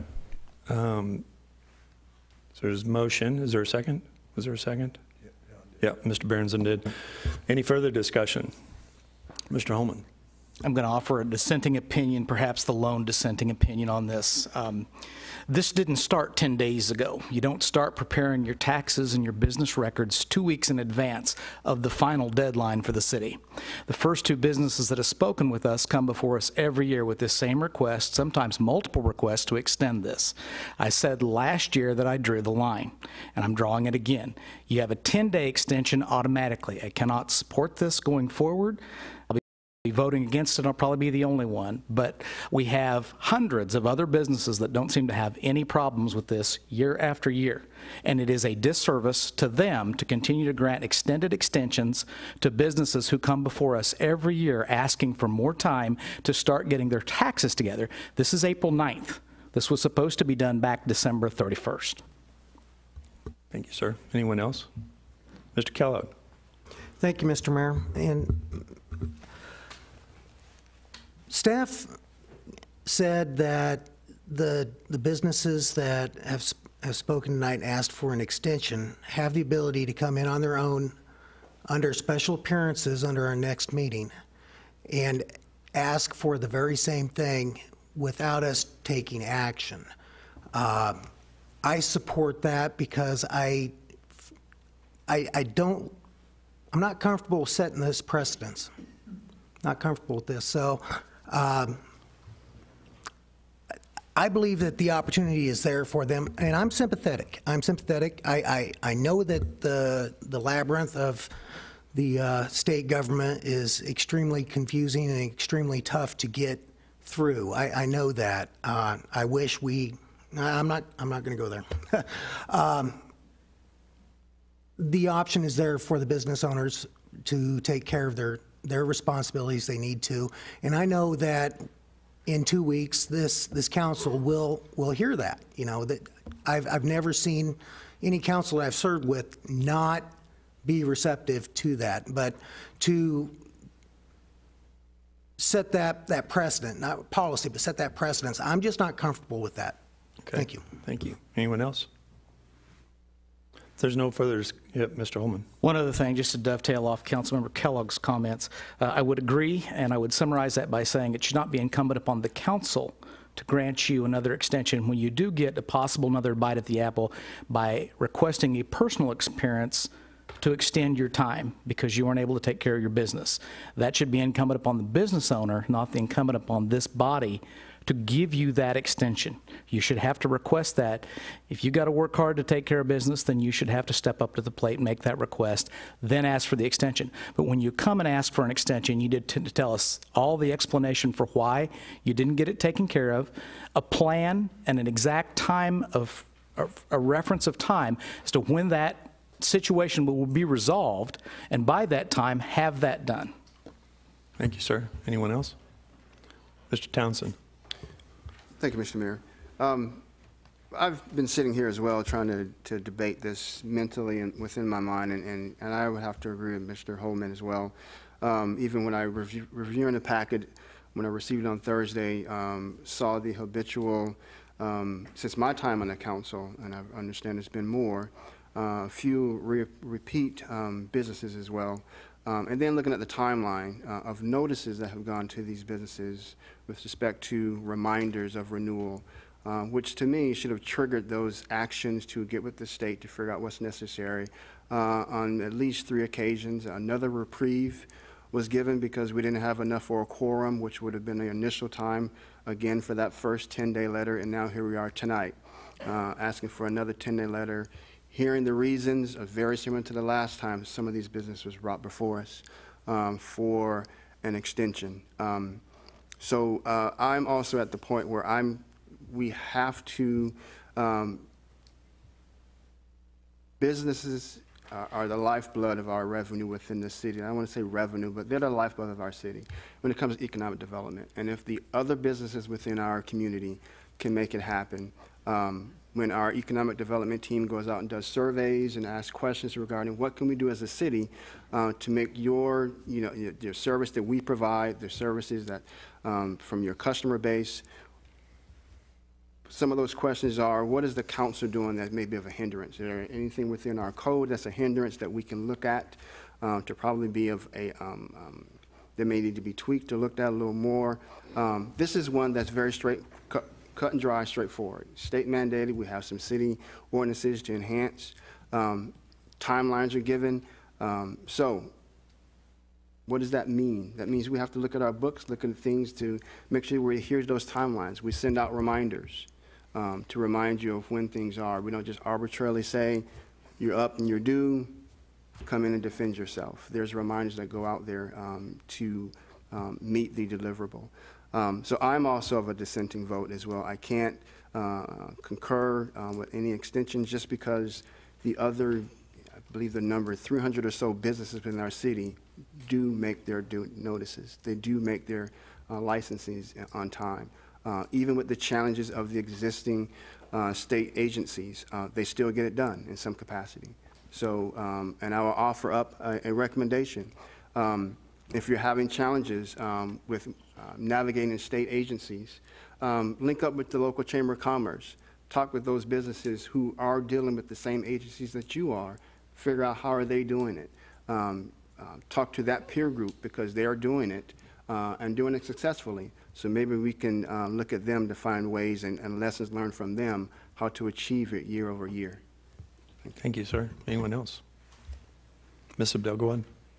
Thank you, Mr. Mayor. I've never personally been a business owner other than a very small business, you could barely call it that, from my home.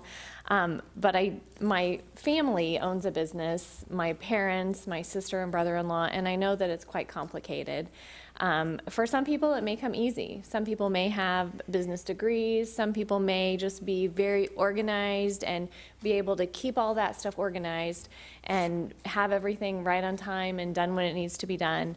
For other people, it's not the same. For some people, it's easy to get up and go for a 3-mile run in the morning. For some people, it takes a lot of work for us to do it, and for others, they just can't. We're not all the same person. We don't all have the same strengths and weaknesses. I believe that these businesses, too, have been in the city for quite some time. One is a new business who's trying to, figure things out and get it worked out, all the things that they need to do for their business. I think that one of the best things that as a council we can do is to support the business owners that we have. I don't think that, even though this was due quite a while ago, I don't think that giving 10 extra business days to these 3 businesses, 2 of which have been in the city for quite some time and maybe are still working out problems that have been a problem for them in the past. I'm still trying to get up early and run in the morning. I have been for lots of years. I know it's the right thing to do, but it's hard. One is a brand new business. I think we should give them a chance. I don't think 10 extra days to get their paperwork turned in is asking for a whole lot. Ultimately, with the 2 businesses that have been here for a while, they're figuring it out. They're paying their taxes. They're paying what they need to pay, even though it's not in time. So it's not necessarily hurting the city that their business license is a little bit delayed, in my opinion. I think as a council, we should support the businesses we have. I think 10 extra days to get their paperwork turned in is not an unreasonable way to give support to these businesses. I am thankful that we have businesses in the city who are able to do it on time. Maybe that's the teacher in me. As the teacher, we support kids where they are. We support teachers where they are. We give them the supports they need so that they can be successful. Maybe that's why this isn't such a hard sell for me, because I believe that sometimes people need a little extra support. 10 extra days for these businesses doesn't seem unreasonable to me. Thank you. Mr. Circo, did you have something? Mr. Burke. Thank you, Mr. Mayor. I'm also in dissent of this. I don't think you can compare a vocation to an avocation where someone chooses to do something with their free time. I'm a teacher, and I kind of feel like that some of the problems that we have in our society is because we don't have due dates for anything anymore. We give kids months. I argued with my son's 8th grade English teacher for 3 months to give him a 0 on a paper. And he is still struggling with the responsibility that he did not learn in middle school. Mr. Circo.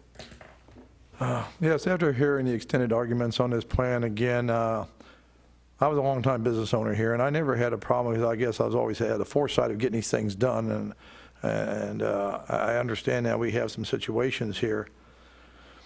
But I guess if you start something now like this, then every time it comes due, you're going to have the same problem, and we don't want to have a continuation of that, people taking advantage of a situation. So my understanding now, if we allow it to go the process that we're doing, these 3 businesses can still come before the council in 2 weeks on a Monday, ask for a special request to us and let us decide as a council if we give them an extension or we allow it to run its course for the next day. And that's what I'm saying. So I'm looking at these like some of the other council persons. It just could be a habit. If you do it once, you do it twice, you do it 3 times.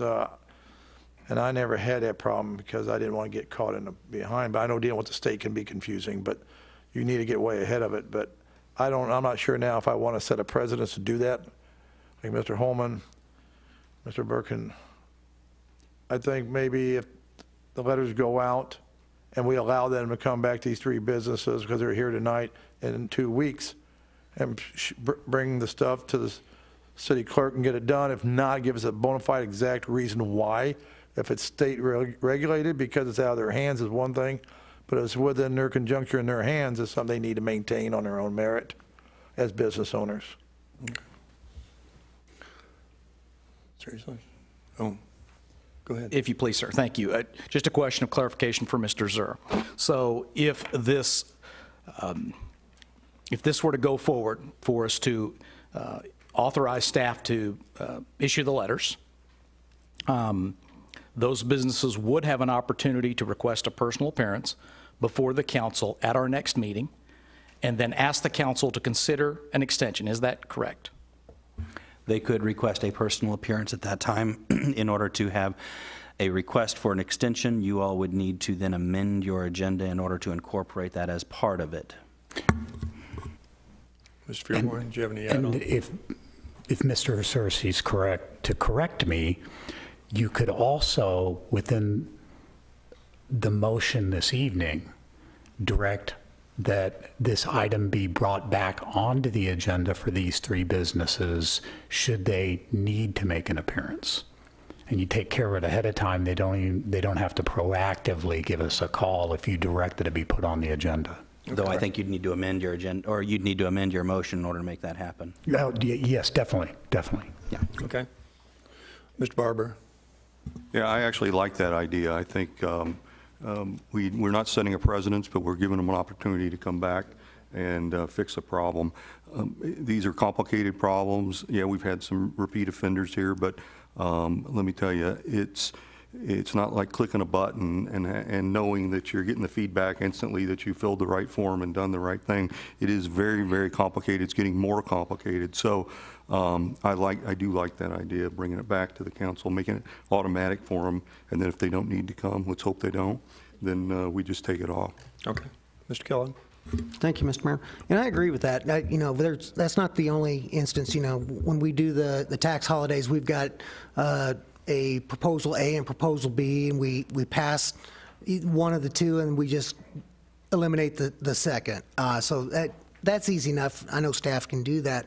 My question would be, and I have a sense that that's maybe the way this council is probably evaluating that right now, is procedurally at the next meeting.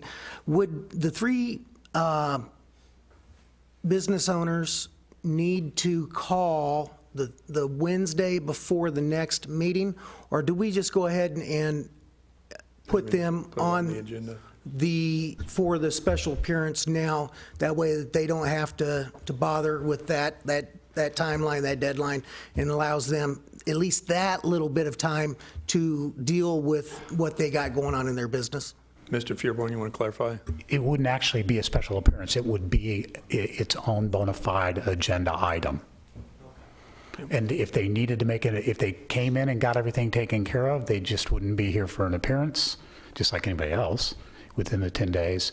And if they couldn't make it, it would give them a block on the agenda to come in and discuss with you all where they were at that point in time.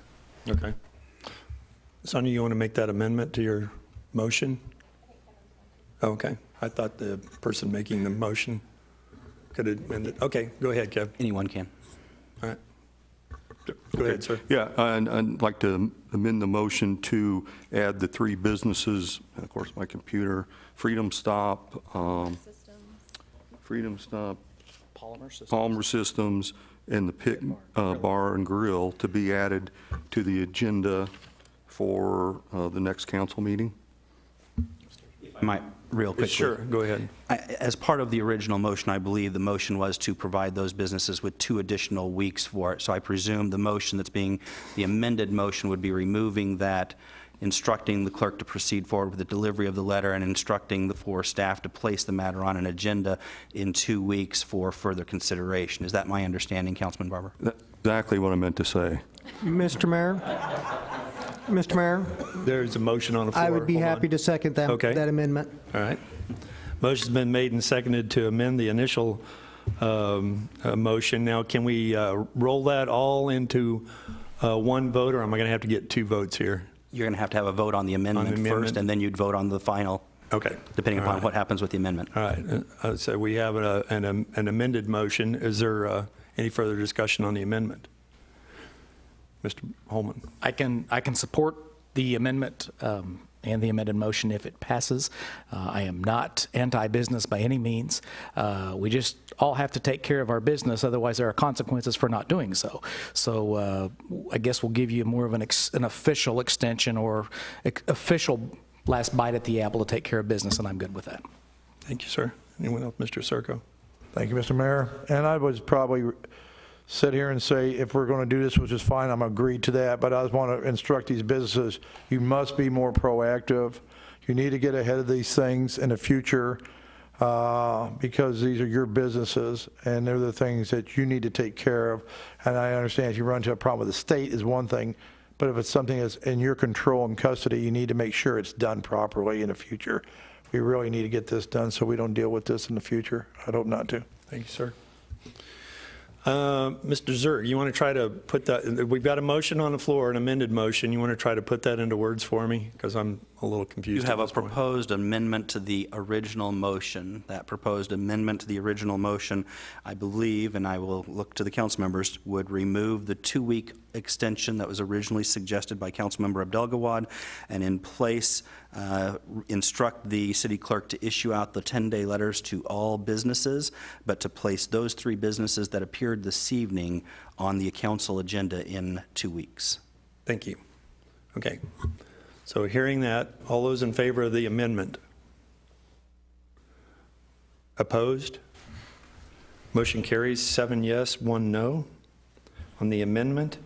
So I will now ask for a vote on the motion, the initial motion as amended. All those in favor? All those in favor of the amended motion? Yeah. Mr. Back in 2 weeks? Point of order. Aren't we back now? We have a perfected main motion? Yes, you have a main motion to vote on at this point as amended by the approved amendment. Right. Which is basically just allowing them to come back up on the agenda next week in 2 weeks. But issuing out the 10-day notice as of tomorrow from the clerk's office. Right. And Mr. those Mayor? 3 businesses. Correct. Mr. Mayor, I move that we approve the amended motion, the main motion that is on the floor now. There's already. We've already got a motion? Yeah. Got a motion. Okay. Just making Sonia sure. made the motion Yep. initially. Okay. So now we're back to the main motion as amended. So all those in favor? Can we, point of order, can we repeat what the motion of the motion was? You want to? Well, it's the same I'd thing like we to hear just it again voted on, before I what he vote on just it. said. After you. Because I haven't really feel like I've heard it yet. I'm not sure I'm going to be able to state it back verbatim, but I'll try. So it's my understanding the motion at this time that has been amended and it will be voted upon is a motion instructing the city clerk to issue out the 10-day notices to all of the businesses listed and provide for the 3 businesses who appeared this evening to be placed on the agenda for the next council meeting in the event that they need to come back and request additional time. Right. Okay. Thank you, Jonathan. There's no further discussion. All those in favor of the motion? Opposed? Again, 7 yes, 1 no. Motion carries. For those businesses that are here, you understand that you have a spot on the agenda in 2 weeks if you're not able to resolve your situation, but you will receive the 10-day letter as of tomorrow. Okay? Thank you. All right, so let's move on to the next item, which is Morning View Infrastructure Acquisition. Could I please have the first reading of Bill 3356 by title only? The first reading of Bill 3356 by title only, an ordinance of the City of Raymore, Missouri, authorizing the city manager to enter into an asset acquisition agreement with the Morning View Homeowners Association, Inc.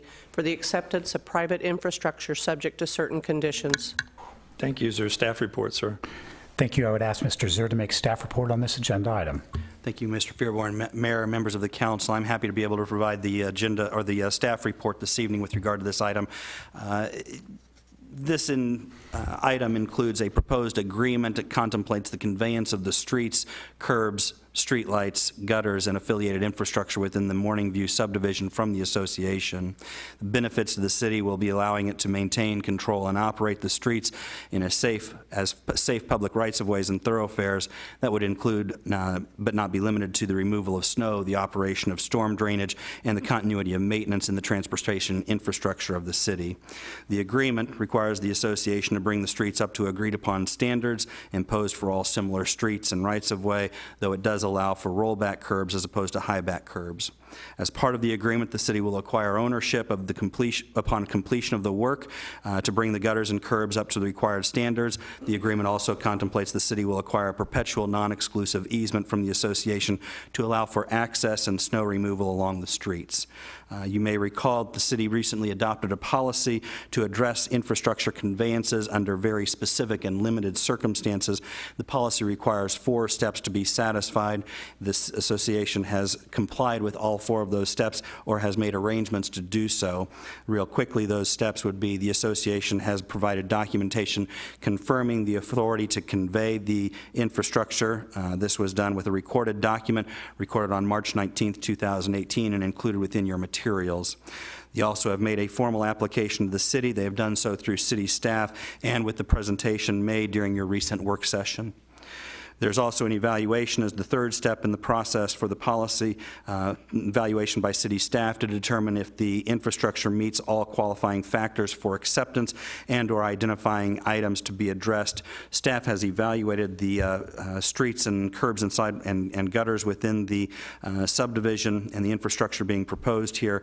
I believe Mr. Crass may be able to report in more detail if necessary, but staff has identified 5,600 linear feet of curb and guttering that would require repairs. The HOA has agreed to contract for and pay the costs of completing the curb repairs pursuant to the agreement. Finally, staff has prepared the documentation necessary for formal acceptance upon completion of the repairs. The HOA will contract for the completion of the repairs. The association will pay in certified funds a fixed dollar figure to the city up front and execute documentation to finance the remaining balance owed with the city in equal installments made in September of each year for a 10-year period of time.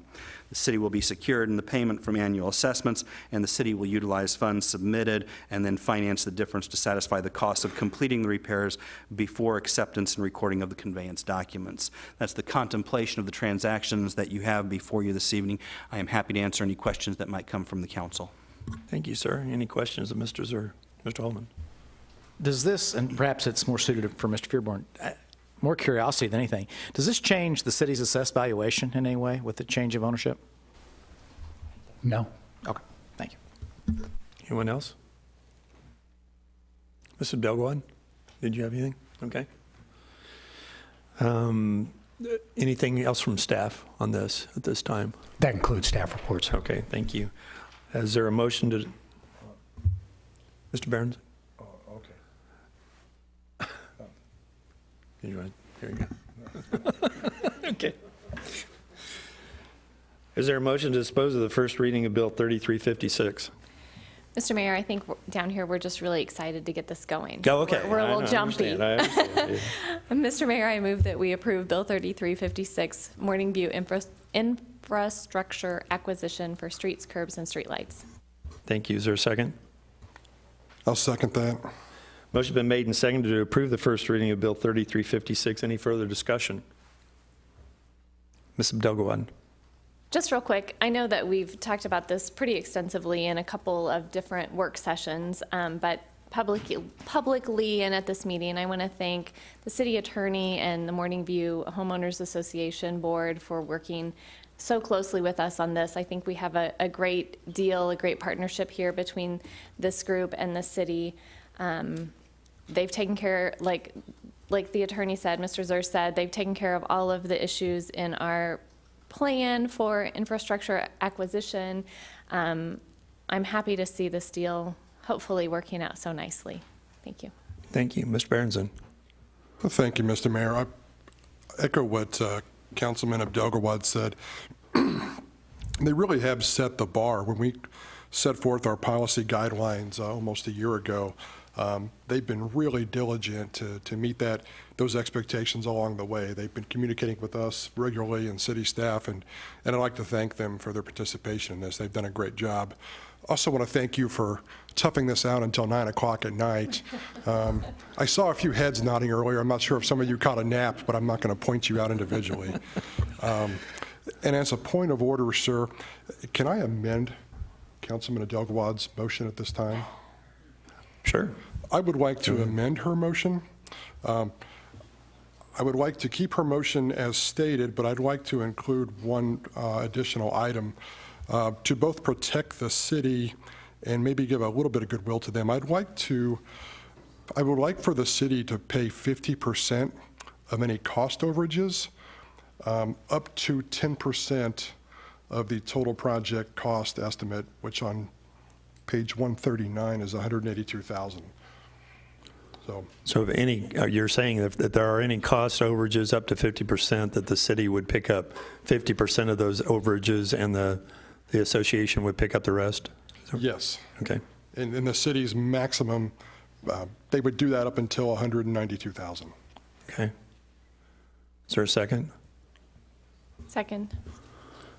Okay, the amended motion is to add to, I'll let Mr. Zur go ahead and recite that. Sorry, I don't know if I'm going to be able to recite it. I just would like some additional clarification from staff's perspective on this. Okay. As far as the proposed amendment, if approved, I think the $182,000 was an estimation. I do not believe the association has a final dollar figure.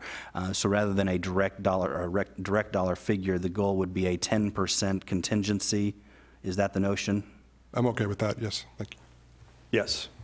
Okay. We'll say yes. And the council would be doing a 50% of that 10% contingency? Yes. Okay. Very good. Okay. All right, so we have has the main motion been amended already? So we just vote on the main motion, or I vote on? I think you're on the still going to amendment? need a vote. It was, there was a motion and a second, so it's open to the councils. You'd need a second to the proposed amendment. Oh, wait. That's true. Now, if Councilmember Abdel Gawad accepts that proposed amendment. Correct. She made the original motion, and John was the Councilmember second on Berenson that seconded it. initially We anyway. accept it by seconding it? As a second, that accepts it? I think so. You can simply accept it as an amended motion at this point. Okay. If you've accepted that. Accept that amendment to my motion. Okay, There you go. thank you. Any further discussion? Mr. Holman? Yeah, I think I'm in support of this, but just a little bit of clarification. So we don't know exactly what the hard dollar figure was. We've got an estimate. We've got a 10% contingency fee in there. I believe, correct me if I'm wrong, that your motion was that anything above that, I mean, would be what we would split 50% on our part, 50% on theirs. Is that correct? Correct. Anything above the 10% contingency? That's how I understood it. We have an estimated amount, as we often do at the staff level and CIP level, of $182,000. Contingency now plugged in for an additional $18,000. If they got to that point, we would be responsible for 50% of the $18,000. That's all I wanted. Thank you, sir. Actually, I think, John, didn't you put a cap on it? You did. What was your cap? 192? Within that 10% of the overage. The 192 cap, we're getting rid of that because we're no longer using the stated amount. So the cap is just, the most we would pay is half of a 10% overage. Okay. I Which have is this the rare gift. 18,000 you I talked can about. complicate Okay. anything. All right. So, All right. yeah. All right, Mr. Barber?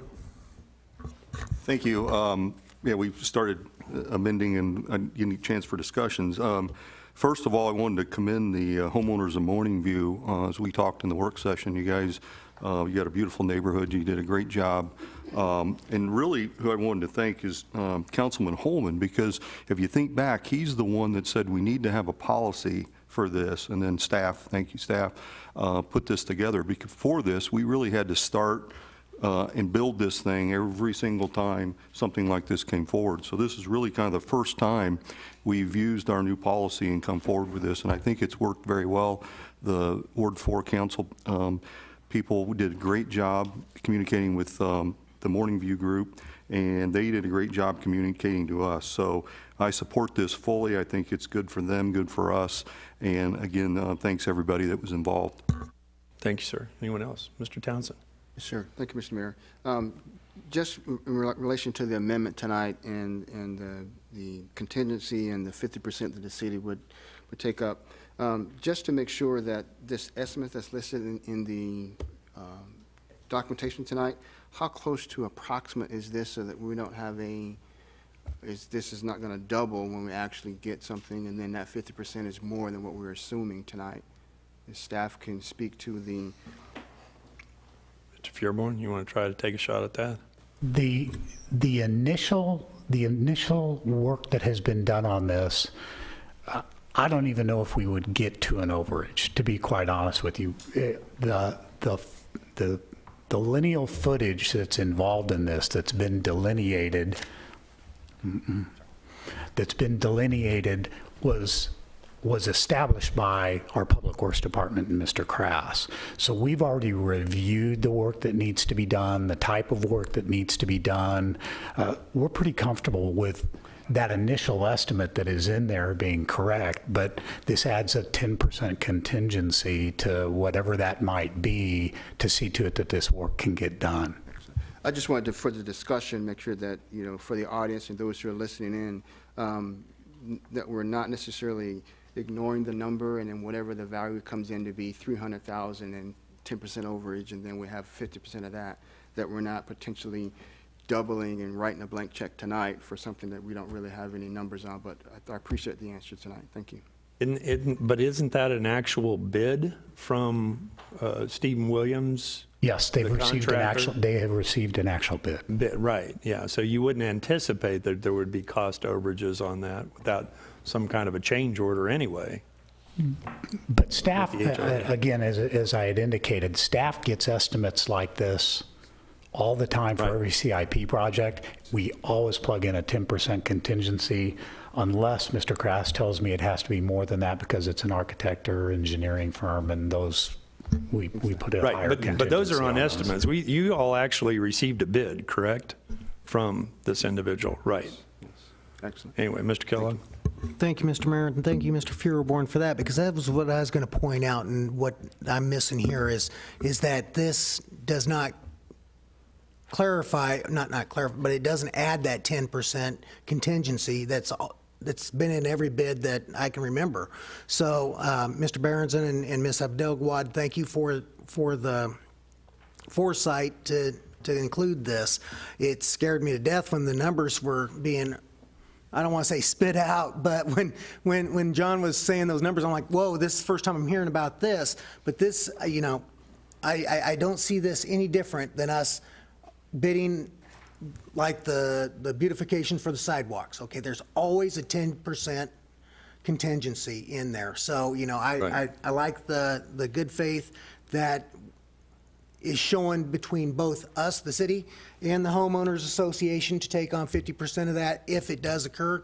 I have very good faith in our city manager. That's why we hired him some years ago to give me this confidence up here that, you know, I don't think we're going to need it, but we never know. So it's, I support it, and thank you again for bringing it up. Okay, thank you. Okay, so we have a motion on the floor to accept or to approve the first reading of Bill 3356 as amended. Is there any further discussion? Hearing none, all those in favor of the motion? Motion carries unanimously, 8-0. Thank you.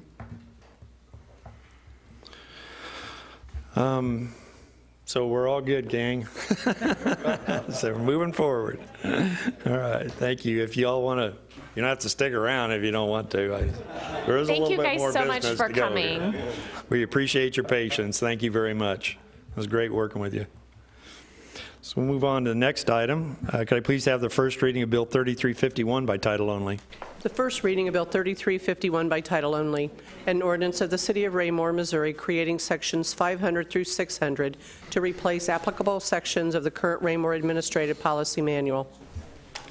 Thank you. Is there a staff report? Thank you. I call on Chief Zimmerman to make staff report on this agenda item. Thank you, Mr. Feuerborn. As you all will recall, except for Councilman Circo, on March 19th in the work session, we covered these two sections of the Administrative Policy Manual, both Employee Health and Safety, which is Section 500, and Time Off Benefits, Section 600. During that discussion, there was only one comment by Councilman Townsend, in which we made an amendment to that policy that was presented to you at that time. I'm happy to take any questions, but we've been over it as the attorneys have ad nauseum. So thank you, Chief. Any questions of the Chief at this time? Hearing none, is there a motion to dispose of the first reading of Bill 3351?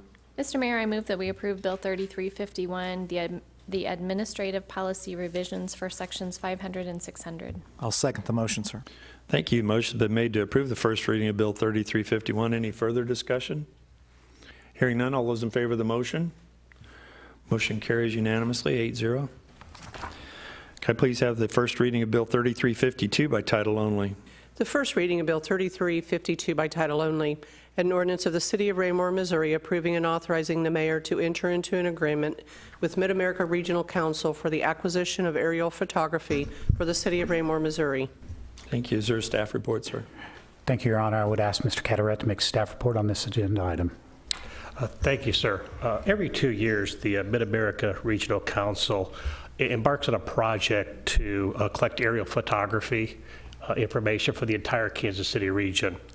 By completing the project at that level, it allows the individual cost to the participating communities to be greatly reduced. It makes it cost effective by sharing those costs with other jurisdictions as well as state agencies. What's important about this photography, it does it does differ from the photography a lot of us look at with Google Earth and other satellite imagery. This photography is survey controlled, so it's flown by aircraft, very specific flight patterns, very specific quadrants, with survey control points on the Earth. And as the photography is processed, it's rectified to the actual survey and land ownership records. So it makes the photography highly accurate. It's photography we use for our geographic information system, all of the maps that we produce in-house, but it provides that accuracy that we need versus the satellite imagery, which is more of a picture of our community. This year, Mark is embarking on an additional part of the project. The aircraft are completing elevation data information for us. So basically provides 1-foot contour information over our entire community. Very accurate, highly specific in the information we gather. So it provides information for our development projects. It provides information for our engineers regarding stormwater flow and control. So it's extremely accurate and very valuable for us to have that information. Both of those projects together are being offered to the city this year, and staff recommends approval of the cost-sharing agreement with Mark. It's going to be a not-to-exceed amount of $5,453.75. Staff, that concludes staff report. Thank you. Any questions of staff? Hearing none, is there a motion to dispose of the first reading of Bill 3352? Mr. Mayor, I move that we approve Bill 3352 for the Mark Aerial Photography Project. I'll second the motion, sir. Thank you. Motion's been made and seconded to approve the first reading of Bill 3352. Any further discussion? Hearing none, all those in favor of the motion? Motion carries unanimously, 8-0. Can I please have the first reading of Bill 3350 by title only? The first reading of Bill 3350 by title only, an ordinance of the City of Raymore, Missouri, authorizing the mayor and city manager to enter into an agreement with Superior Bowen Asphalt Company, LLC, for the 2018 Street Preservation Project, City Project Number 18-296-201, in the amount of $357,257.75. Thank you. Is there a staff report, sir? Thank you, sir. I would ask Mr. Kras to make a staff report on this agenda item. Thank you, Mr. Fearborn, Mr. Members of the Council. Last year, the City of Peculiar led a 2-year cooperative agreement contract for asphalt improvements that was going to be utilized by the City of Belton, Raymore, and Pleasant Hill.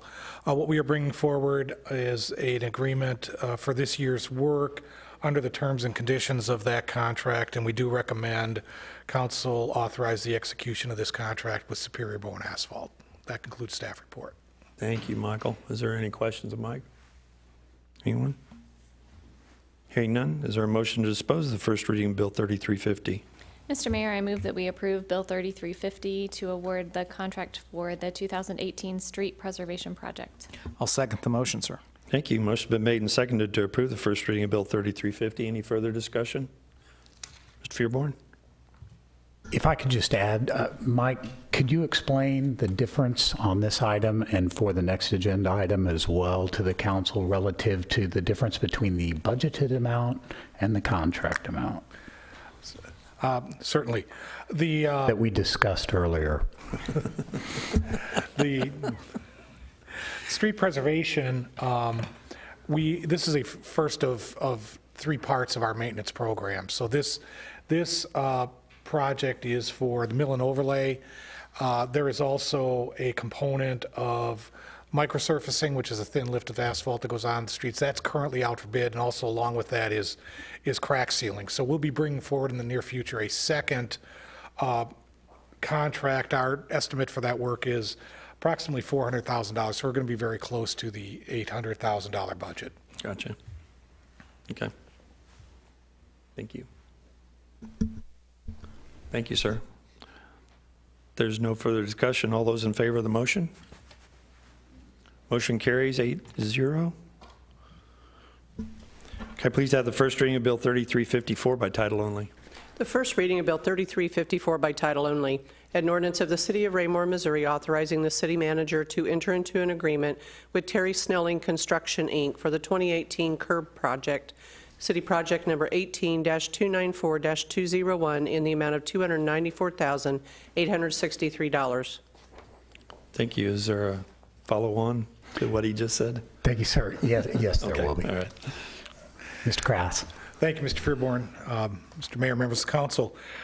Bids for this, bids for this particular project ranged from approximately $526,000 to $295,000. The engineer's estimate for the project that we put out on the street was $450,000.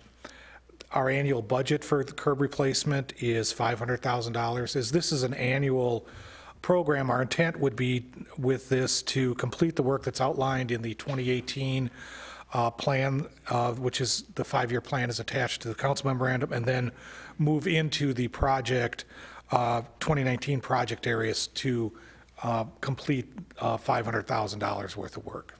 And that concludes staff report. Okay, thank you, Mike. Anybody have any questions, Michael? Hearing none, is there a motion to dispose of the first reading of Bill 3354? Mr. Mayor, I move that we approve Bill 3354 to award the contract for the 2018 curb replacement project. I'll second the motion, sir. Thank you. Motion's been made and seconded to approve the first reading of Bill 3354. Any further discussion? Hearing none, all those in favor of the motion? Motion carries unanimously, 8-0. Can I please have the first reading of Bill 3355 by title only? The first reading of Bill 3355 by title only. An ordinance of the City of Raymore, Missouri, amending the 2016 Community Assistance Program at Johnston Lake, located in Hawk Ridge Park, between the City of Raymore and the Missouri Department of Conservation. Thank you. Is there a staff report? Thank you, sir. I would ask Mr. Mustine to make the staff report for this agenda item. Thank you, sir. Mayor, members of the council. Tonight we have an amendment to our Community Assistance Program, which is the CAP agreement. That particular agreement establishes the rules, regulations for Johnston Park between the city and the Missouri Department of Conservation. Within that agreement, it identifies certain projects that we are currently bidding at Hawk Ridge Park, but also establishes assistance, financial assistance from the Department of Conservation. What this amendment does, it does not change the dollar amount or anything related to the grant program. It merely addresses the relocation of the jetty, which was originally identified, and also we requested to be able to add alternate bids to the program so that we could pick and choose if we wanted to do different concrete versus asphalt or 10-foot wide versus 8-foot wide. This gave us options when the bidding comes in. So this amendment clearly just changes and better reflects what we're asking of that. And with that, I'd be happy to answer any questions. Thank you. Any questions, Nathan? Yes, Mr. Ullman. Thank you, Mr. Mustine. So just to summarize this, the cooperative project that we've had with MDC for some time, as we've done a number of things with stocking a lake, that kind of thing, the basic scenario here is that they partner with us, they give us operational control. We're basically the ones putting out the bids, having the work done, with just their agreement on most of this process. They're really not involved per se in the day-to-day operations of making these things happen. We're doing that part, is that correct? But they are sharing the financial burden. That is accurate. The projects they're associated with, they do give us the specifications and we have to follow those guidelines. These particular items were merely just options that they agreed to allow us to do. Thank you. Thank you. Anyone else? Hearing none, all those, is there a motion to dispose of the first reading of Bill 3355? We're almost finished. Almost, I know, right? Mr. Mayor, I move that we approve Bill 3355, the Johnston Lake Community Assistance Program Agreement. I'll second the motion, sir. Thank you. Motion's been made and seconded to approve the first reading of Bill 3355. Any further discussion? All those in favor of the motion? Motion carries 8-0. That'll bring us to public comments. If there's anyone from the public that would like to address the council at this time, please step forward, state your name and address for the record, and keep your comments to 5 minutes or less. Come on.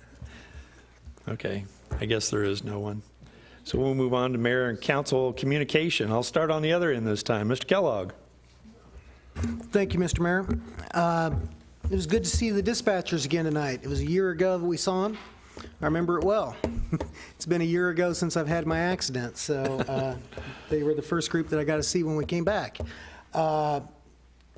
thank you for that proclamation and recognizing them. They do a very big service, very important service for not only our city, but surrounding cities also, because they are the dispatch for the South Metro and other entities also. So congratulations to them. I would be remiss to not talk about the Cranking into Spring bike rodeo that happened here, and I think that was the 24th. And when was that? Was that last Saturday or the Saturday before? Saturday before. Thank you, Chief. I'd like to thank the Foresters, and I'm going to go out on a limb here. I know it's Dave and Tessa. Am I correct? Tabitha. Try again. Tabitha. Tabitha. I'm so sorry. I've spent a lot of time over in that shop in the last couple of Like weeks. the little girl on Bewitched. Yeah, okay. Thank you. That might help me. They are absolutely wonderful people. I'm so happy that they've chosen Raymore for their home and their business. What they did was absolutely wonderful. It was nice to see the excitement and see the good that came out of that. And I'd like to thank the staff of Raymore for all of their help they put into it. You know, it was really neat to see Jimmy Wilson out there doing inspections on the bikes and that. And it is, you know, it's a really good thing. So I just love that. And I'm glad they had such a good success, and I look forward to next year, and I'm sure it'll be bigger. And then also in that same thing, we had a lot of volunteers from the community that came and volunteered to help that make it the success it is. It was really nice to see the professional BMX riders back here in the back jumping over anything and everything that they could. So just a fantastic event. Again, thanks to Dave and Tabitha Forrester for their commitment to the city, and that's all I got. Thank you. Thank you, sir. Mr. Townsend? Thank you, Mr. Mayor. I won't belabor the evening because the hour is getting late, but I just want to reaffirm and clarify my earlier statements with regard to the businesses that were in attendance this evening, as well as those who were unable to make their personal presence. You are important to the city of Raymore. While our economic department looks to the future and looking to recruit and encourage developers and investors to locate a business to here in Raymore, the businesses who are in Raymore and have been in Raymore for years are just as important because for our business retention and expansion, you are the variety that our residents want. You are the local business owner that has drawn people to this community to make it Raymore their home. So we want you to be successful on the things that we decide on this council as it was amended tonight to allow you those additional opportunities, additional time to get your books in order. So we're always looking to not to be a hindrance, but to be an assistance to you. But it also, as Mr. Circo says, it starts with you and taking ownership of your processes within your own establishments. But to that point, I'll just say again that you're a vital asset to this community, and we want you to be successful, because the one thing that we don't want to paint a picture of as developers do come to the city, and they are looking to see how the health of our city. The last thing we want them to see is a lot of vacancies within the available spaces. They want to see actual cars in the parking lot, see doors open, see businesses thriving. That would encourage them to invest in our city. So we want you to be successful. So as you review tonight's minutes, or as you review tonight's video, end with that, and I'll leave you with that we do want you to be successful in the city. It just asks you to be a little more proactive in maintaining your licenses, occupational licenses. And again, congratulations to the council members, and welcome to Mr. Circo. Look forward to working with you. Thank you, Mr. Mayor. Thank you, sir. Mr. Burke. Thank you, Mr. Mayor. I want to thank Ms. Hubach for allowing us to have this special meeting. If she hears this, she'll laugh. Now, also, I wanted to point out that today I did not meet my own personal obligation to the city, so I had to pay some penalties on my water bill, and I just paid them because it was my bad. That's kind of how I like to do things. If I make a mistake, take care of it. And to remind myself, income tax is due next Monday. So there's another thing that all of us have to take care of. I wanted to thank the 911 operators, dispatchers. As always, when they came in, I was like, oh, I know all these people, and then I remembered why. I want to thank Mr. Murdock for planning ahead for the flooding that we will inevitably have again next week and the week after, and so on. The last thing I wanted to talk about, one of my constituents brought up an idea to me about balloon releases. And this, when I first heard about it, I was like, what? I didn't really understand. But there was actually a city in New Hampshire last week that made it illegal to let just a bundle of balloons go into the sky. And at first it sounds kind of strange. Why would you care about balloons?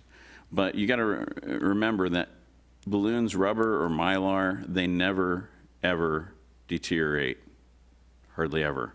So I invite my constituents to contact me at jburke@raymore.com, and if you have more support for this idea, I'd like to get a feeling from the community before I make any kind of proposals. Thank you. Thank you, sir. Mr. Circo. Thank you, Mr. Mayor.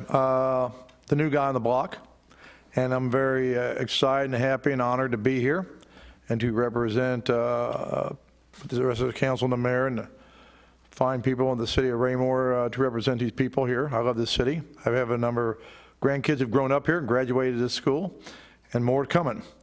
Make note that I am very pro business, being a business owner for many years and knowing a lot of the business owners in the community and being with the Chamber of Commerce a lot of years and their president in 14, I've always been very pro-business. I think as a business grows, our city can grow, and it helps take tax burdens off our people. And I love to see this city grow for the future. I want to make sure people didn't get the wrong idea. I am very pro-business, and but we got to maintain ourselves in business. So many of them do, and I'm just so happy. I think I'm going to work well with this council and the mayor and the city. I've been here a long time. I kind of know most everyone. And again, it's an honor and privilege. If my family's watching, thanks for coming up. I appreciate that. They stood behind me. And I do respect everyone that sits up here and everyone in front of me and in this city. I think we have a lot of great plans in the next 2 years, get a lot of stuff done, bring some pro-business ideas that I've got over the many years of experience, hopefully to the council. And hope we can move forward, be all in agreement. And like I told the mayor, I said, you know, when we get behind closed doors, I don't think we argue. I think we just rigorously disagree or debate. And I think that's what I call it, a debate, to make sure that our ideas are heard between the council when we're behind closed doors for the future of the city and everything in it. Because I'm a very pro police, fire, and schools. I think safety of the community comes first. And we need to make sure we always maintain our safety of our city through our fire and our police, and really work on our schools. It's next to none. But as city officials that are elected by the people, I think that's what we'll keep in mind, and we'll work very hard to make sure that we're transparent and we all work together in this situation in the city of Raymore as we go into the future. And I'm very excited and happy to be here and very open to ideas to work with the council, the mayor, and the city of Raymore. Thank you. Thank you, Tom. Mr. Berenson. Thank you, Mr. Mayor. I will also try to keep my comments a little shorter than I had planned. The first thing I had written down was farewell to Derek Moorhead, but in crossing out farewell here. I know we'll see more of him soon. Again, I want to thank Derek. He's given me a tremendous amount of help and guidance over the last few years, and looking forward to seeing him return in whatever capacity he will to help us out. I want to welcome Mr. Circo. Good to have you up here. I want to thank the Morning View crew, again, for sticking it out tonight. They were here for 2 hours waiting, and they did a great job. And last, thank you, Mr. Mustine, for doing your presentation at Bridle Ridge, the 4th grade class. My daughter was in that classroom. So she came home very, very excited and told us all kinds of great things about the parks. So you did a fantastic job. Thank you. Thank you, sir. Ms. Abdelgawad. Thank you, Mr. Mayor. I'll also try to keep it brief. I have to, of course, give a shout out to the telecommunication officers, the dispatchers. Of course, they help keep my husband and all the officers safe, and a lot of people don't realize what an important job they have. They're down there hidden from most people in their little room. They don't get to get out and see the public like the officers do. So the officers are really the faces of the police department, but the dispatchers have really an important job. And so I wanted to be sure that I thank them for the hard work that they do day and night, taking care of our city and our officers in our city, as well as officers outside of the city. I also want to again say that I'm honored to be elected to represent Ward 4 for 2 more years. I want to just take a second also to recognize the 4 gentlemen who ran who weren't elected this go round. It takes a lot of courage to volunteer, to put yourself out there, to manage a campaign and work on getting known in the city. We welcome you, of course, to be a volunteer on any of our commissions until you have an opportunity to run again. So just a quick shout out to the 3 gentlemen who ran for council positions who were not elected. And then again, to echo what Mr. Berenson said about the work we did with Morning View, thankful for them for coming up here tonight. Every time we've talked about their issue, they've brought quite a crowd just to show support from that community and the partnership with the city and how they're all willing to work together. So thanks to the Morning View people who came up, and also their board for the close work they did with the city to get this project going. Thank you. Thank you. Mr. Barber. I'm going to be very long tonight. Go ahead. In my communication. No, I wanted to, again, when you're next to last, everybody said everything, and I agree with everybody. The communications officers, recognizing them. I just want to note, every time we see that group, they are smiling. They are a happy bunch. So they talk about the stressful job. They don't show it. They do a good job, and like Sonia was saying, they're very important to a lot of people in this community. So again, glad that we could recognize them. I forgot to congratulate the 3 council people that got reelected at the first go around, so I want to send that. Great having you guys back and working with you again. I did want to just close with one thing, and I forgot to talk about. I want to make sure, see if Derek, I'm going to test him to see if he's still watching tonight. But I got a little emotional when Tasha was reading the letter, and it kind of got me off thought what I was going to say. But when a person comes into a position like this, and I know this is what Derek was thinking, you always want to leaving it a little better than when you found it. And I can say this for sure, and we can all say this in agreement. Derek Moorhead absolutely did that. So I just want to just finish with that. Thank you. Thank you, sir. Mr. Holman. Yeah, I kind of agree with Kevin's position. It is tough when you get out of the end of the line, but just to add on to the kudos to the dispatchers, if you have never listened to a real-life hot 911 call, do that sometime and envision what is going on, especially if it's a shots fired call upon officers. Those people are the definition of Cool Hand Luke. They truly are, and our people certainly meet that definition. Have done so a number of times just in the past 6 months or so. They really have. So excellent to recognize them. Mr. Townsend, I concur with your comments. Well stated tonight. I agree 100%. To Mr. Burke, if you can gather those balloons, I would like to get my next set of tires made out of them since they don't deteriorate. I think that's a great idea, and perhaps we can explore that a little further. The last thing I want to leave with, just a minor comment on 3 items on new business tonight, and this would be item D, the aerial photography, item E, contract of street preservation, and item F, curb replacement. Probably to most people looking at this, the most boring items on the planet. However, our city is great because of the physical foundation that we travel upon, that we walk upon, that we drive upon. And it is due to the outstanding work and success of the 2 men sitting in front of us. I will give you an example of Mr. Catterat, and I believe these men and their departments are greatly underappreciated until things go wrong, and that's when they hear about it. Try getting out of the road next to McDonald's versus getting out of the road over by Chipotle and Belton. You will immediately understand the importance of community planning. Drive across the bridge that is currently maintained by MoDOT into our city, and as soon as you cross over the city line, you can call Mr. Crass and the people that work for him and thank him for the condition of our city streets. This stuff, although boring, is incredibly important to our people day in and day out, although they may not realize it. I thank you and your departments for the outstanding work that they have been doing year over year, and I thank you for your leadership. Thank you. That's all I have. Thank you, Jay. Great comments there. Mr. Circo, welcome aboard. Glad to have you, sir. You do have big shoes to fill, and I'm sure Mr. Moorhead will be watching you all the way. And to my colleagues that got reelected, welcome back. It's good to have you. It's a great team up here, and I'm looking forward to the future.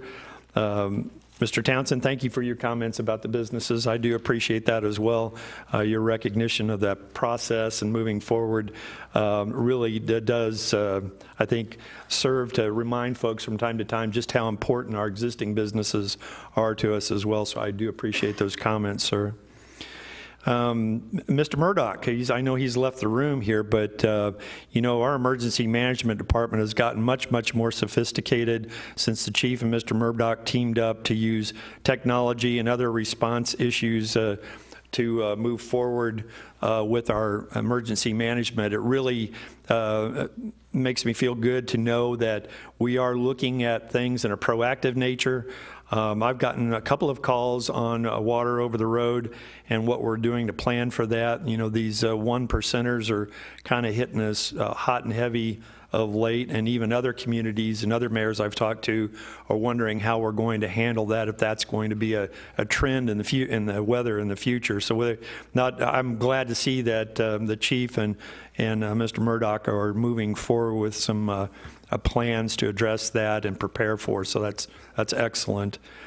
Thank you to the Parks Department. We had a great Easter egg hunt. Had my grandson up there. He had a blast. It was really well organized, and thank goodness the weather held off till the next day, which Easter Sunday wasn't all that great, but the Saturday before was awesome, and the team up there, they're just wonderful. I just can't say enough about the Parks team and all the volunteers that came out and assisted with that, the Boy Scout troops and all that. They do a wonderful job. And of course, it always tugs at my heartstrings, the dispatchers. I've got a daughter that's been a dispatcher now for almost 12 years.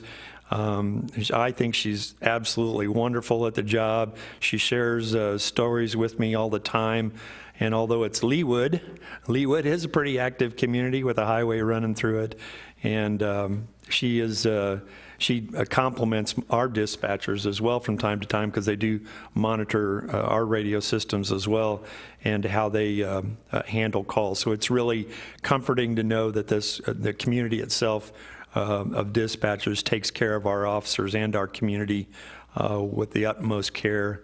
And to Derek Moorhead, wow, I mean, as Jay Homer, I think it was Mr. Barber said, you left your mark, sir. You should feel absolutely wonderful about what you did with the charter, with many other items in the city, legal things that we are in the process that's ongoing now, that you played a major part in advancing the cause of the city. It has been a pleasure and an honor to serve with you, sir.